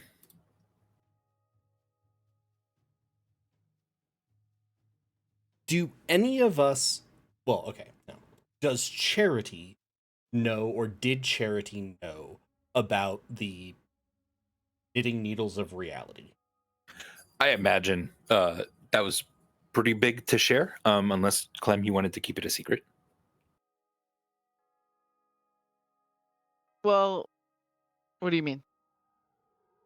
Would you have told Charity about the knitting? Oh, The existence of them, etc. Yes. I because just don't want Tom to know. Yeah. But like, but like I've absolutely before, shared I figured yes. that like we would have heard this, and that Charity. Yeah, in that downtime, I definitely shared with you what I got and what I know about them.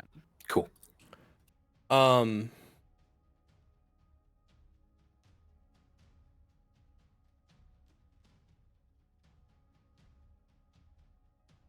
over there. Okay. And can he scoop up Clem? Sure. At this point, you've all fought enough battles together. Yeah. And then he's going to hop back over so that she's there. Okay. he's going to get an opportunity attack, I think, with that. He didn't actually take an action, so he can disengage. Also, isn't he in range of Stormbringer's thing? Stormbringer's Okay. not raging yet. It's just But not, the shield. not on. I don't think. Oh, I think the shield is activated it with the rage. I don't know. No, I think it's just activated. I'll double check if I can find it in my inventory. Because your I- storm aura, I think, is activated with your rage, and it Let me goes double. off. Is it trigger off of my storm aura? Yeah. Pretty Probably could have rolled better for 80%. initiative. That would have been cool. sure. Would have been. Would you take a? But Yeah, it triggers off my storm aura. You're right. Okay. Clue would prioritize avoiding Clem being hit, so yeah, he'll probably not disengage and thus leave Clem as a target. Okay. Nice. All right. So 22 to hit, and that would be a 22 slashing damage and 24 lightning. So 46. Got it. At the end of Clue's turn, he's gonna teleport over here right next to you.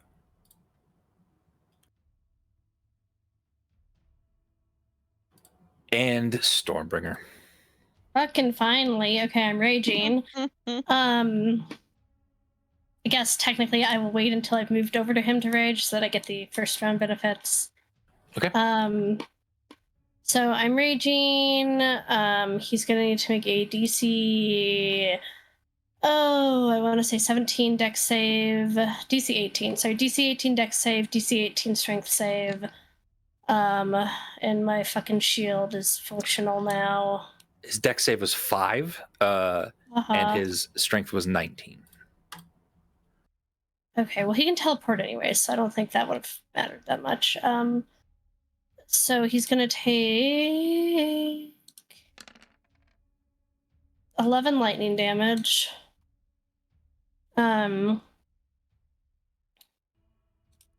And I am swinging at him with my axe that Caloran tried to steal from me. Does a 23 hit? It does.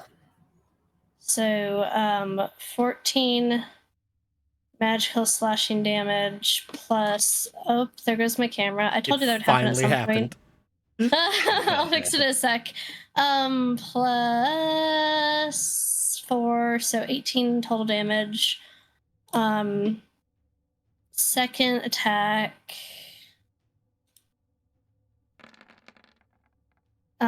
28 also hits then, so that's 16 total damage. And that's it for me. Okay.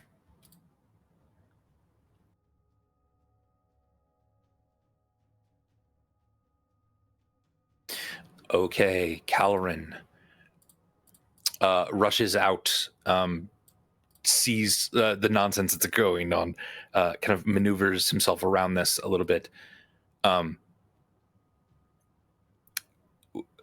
Feels like he wants to do something about the portal, obviously, but he can't exactly tell what to do. So he's just gonna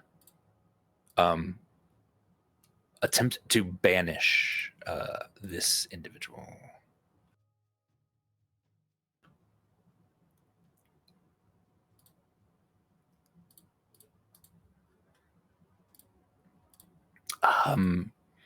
He rolled a 13. He's going to use one of his legendary resistances to resist it. One of those is now burned. Nice. Charity. Andy, I'm going to take my thief's reflexes turn. Aha! I see. Okay, let's do that. Just going to come slashing at him with Bright Fang again. Okay.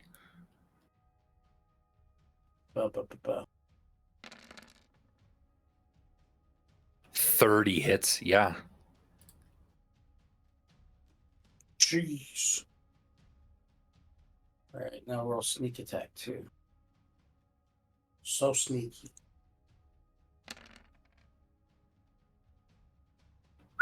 27. Plus 18 is 45.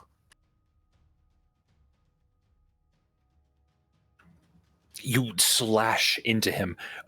This time, as you slash into him, incredibly quickly, you've rushed up to him here, you kind of hit part of him as flesh and blood. Also, yeah, sorry. I mean, yeah, I'm gonna let you finish. But shouldn't I be rolling for like radiant damage too? Oh shit. I would imagine. Can I add that? Because it's only a turn ago. And We'll I'm say very tired, yes. Andy. So can I roll? So what is it? Two for how many d8s, I squares? believe. 2d8. So I'm radiant. gonna roll 4 d8s for both, for 2 for this turn and 2 for my last turn. Same. Because I attacked twice. Okay, fine. Ooh! Shit. I may have misspoken. We both rolled really well, fuck. Suck You it, were bitch. 1 off of max, Lena. Jesus. Yeah. So I mean, we could, I don't know, have fun with some flavor here. That like, I mean, Stormbringer and Burbage at the end of this round of like its family's flame. We're all together. All of our hits now combined for this radiant thing that's happening. I don't know. Like Power I'm getting like Rangers. some like magical girl vibes. Yeah, like, that's better. Yeah, yeah, like girl. Sailor Mooning this shit. Like, Yeah. I mean, the two of you paint me a picture. No, don't make me do anything. Adam, paint us a picture. So, Burbage came slashing at him after seeing him transport over here next to Stormbringer. And Burbage, for his thieves' reflexes turn, it was also motivated by knowing how fucked up Stormbringer is. And so Burbage is coming to help Stormbringer and actually tried like wedging himself kind of in between Stormbringer and Tom Waite and channeled his love for his family into the attack. It's an emotional picture, Andy. Gotcha. And he says, "We've been forgetting to do radiant damage, family. So let's do it now, magical girls." And then there's a magical girl transformation sequence, and I shoot out golden rays of radiant damage, and I'm wearing a cute fucking Sailor Moon outfit, and it's bomb as fuck. Sure. Seems legit. It's a magical world. Come on. It's just a costume. I mean, there's a unicorn and a demonic horse. Come on. It's true. There is a It fits. unicorn. There's a unicorn. This is a fucked up scene, no matter what. As Burbage and Stormbringer are dancing around, slashing magic, radiant damage. You cut into him more and more and more and more. You keep as you slice into him some of his flesh and blood, and then you keep then hitting harder parts of him, something that is much more resistant, something that is much more armored deep within his belly. When you are done with this display, he drops to the ground in his knees. His head kind of rolls up toward Charity, and you're just perfecting me. Thank you. At least I could show gratitude. And then falls into the dust and ash Wait, is he gonna be the perfect dad by the end of this? I Is was he gonna gonna be a say better person? it's such a shitty dad line. Like, which floats up toward that portal, out of which then two demon things are crawling. Needles in the holes, Clem. Wait a minute. Did our radiant damage? Did it happen too fast? It would have been better if it had been applied after these needles. Clem was just like heading towards the portal, like, great, I'll do it while he's distracted. And it's like, actually, here's some demons. Uh-oh. Don't worry, Charity. He's just going out to get some milk. Good. Friends, that's where we're going to end tonight's episode of Fates of Ryn. We will conclude this horrible business next time. Thank you very much for watching. Thanks for playing, everyone. Really great to play again. Thanks, everyone. You did an amazing job. Such awesome character development, and then cool fucking fight going on with a fucking unicorn and all kinds of cool stuff. And magical girls. And I'm magical Sailor girls. Jupiter. Indeed, you are. Thank you very much, everyone. That's going to be it for us tonight. We love you very much. You know what? Fucking hang in there, everyone. We, just as players, really need this release every once in a while from the fucking world. Like, we just want to do something and make a difference. Defeat some evil when it occurs. Yeah, and hopefully it was fun watching us for just a little bit. Take care of yourselves, love everyone around you, because that's what makes things better. We love you so much. We'll see you next time, friends. Bye. Bye. Good night. Everybody.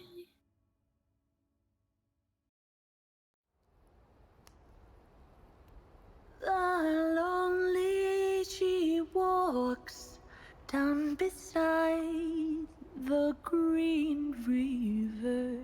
My lady she was, and I bend my knee. One divine, my seraph, my heart to deliver. She gives me a small flower that I call Doom Lily. I love so completely, so true and so sweetly. But know that our story is so short, it must be. Every time that you show me that blue and white flower, reminds me of me, lady, who descended for thee.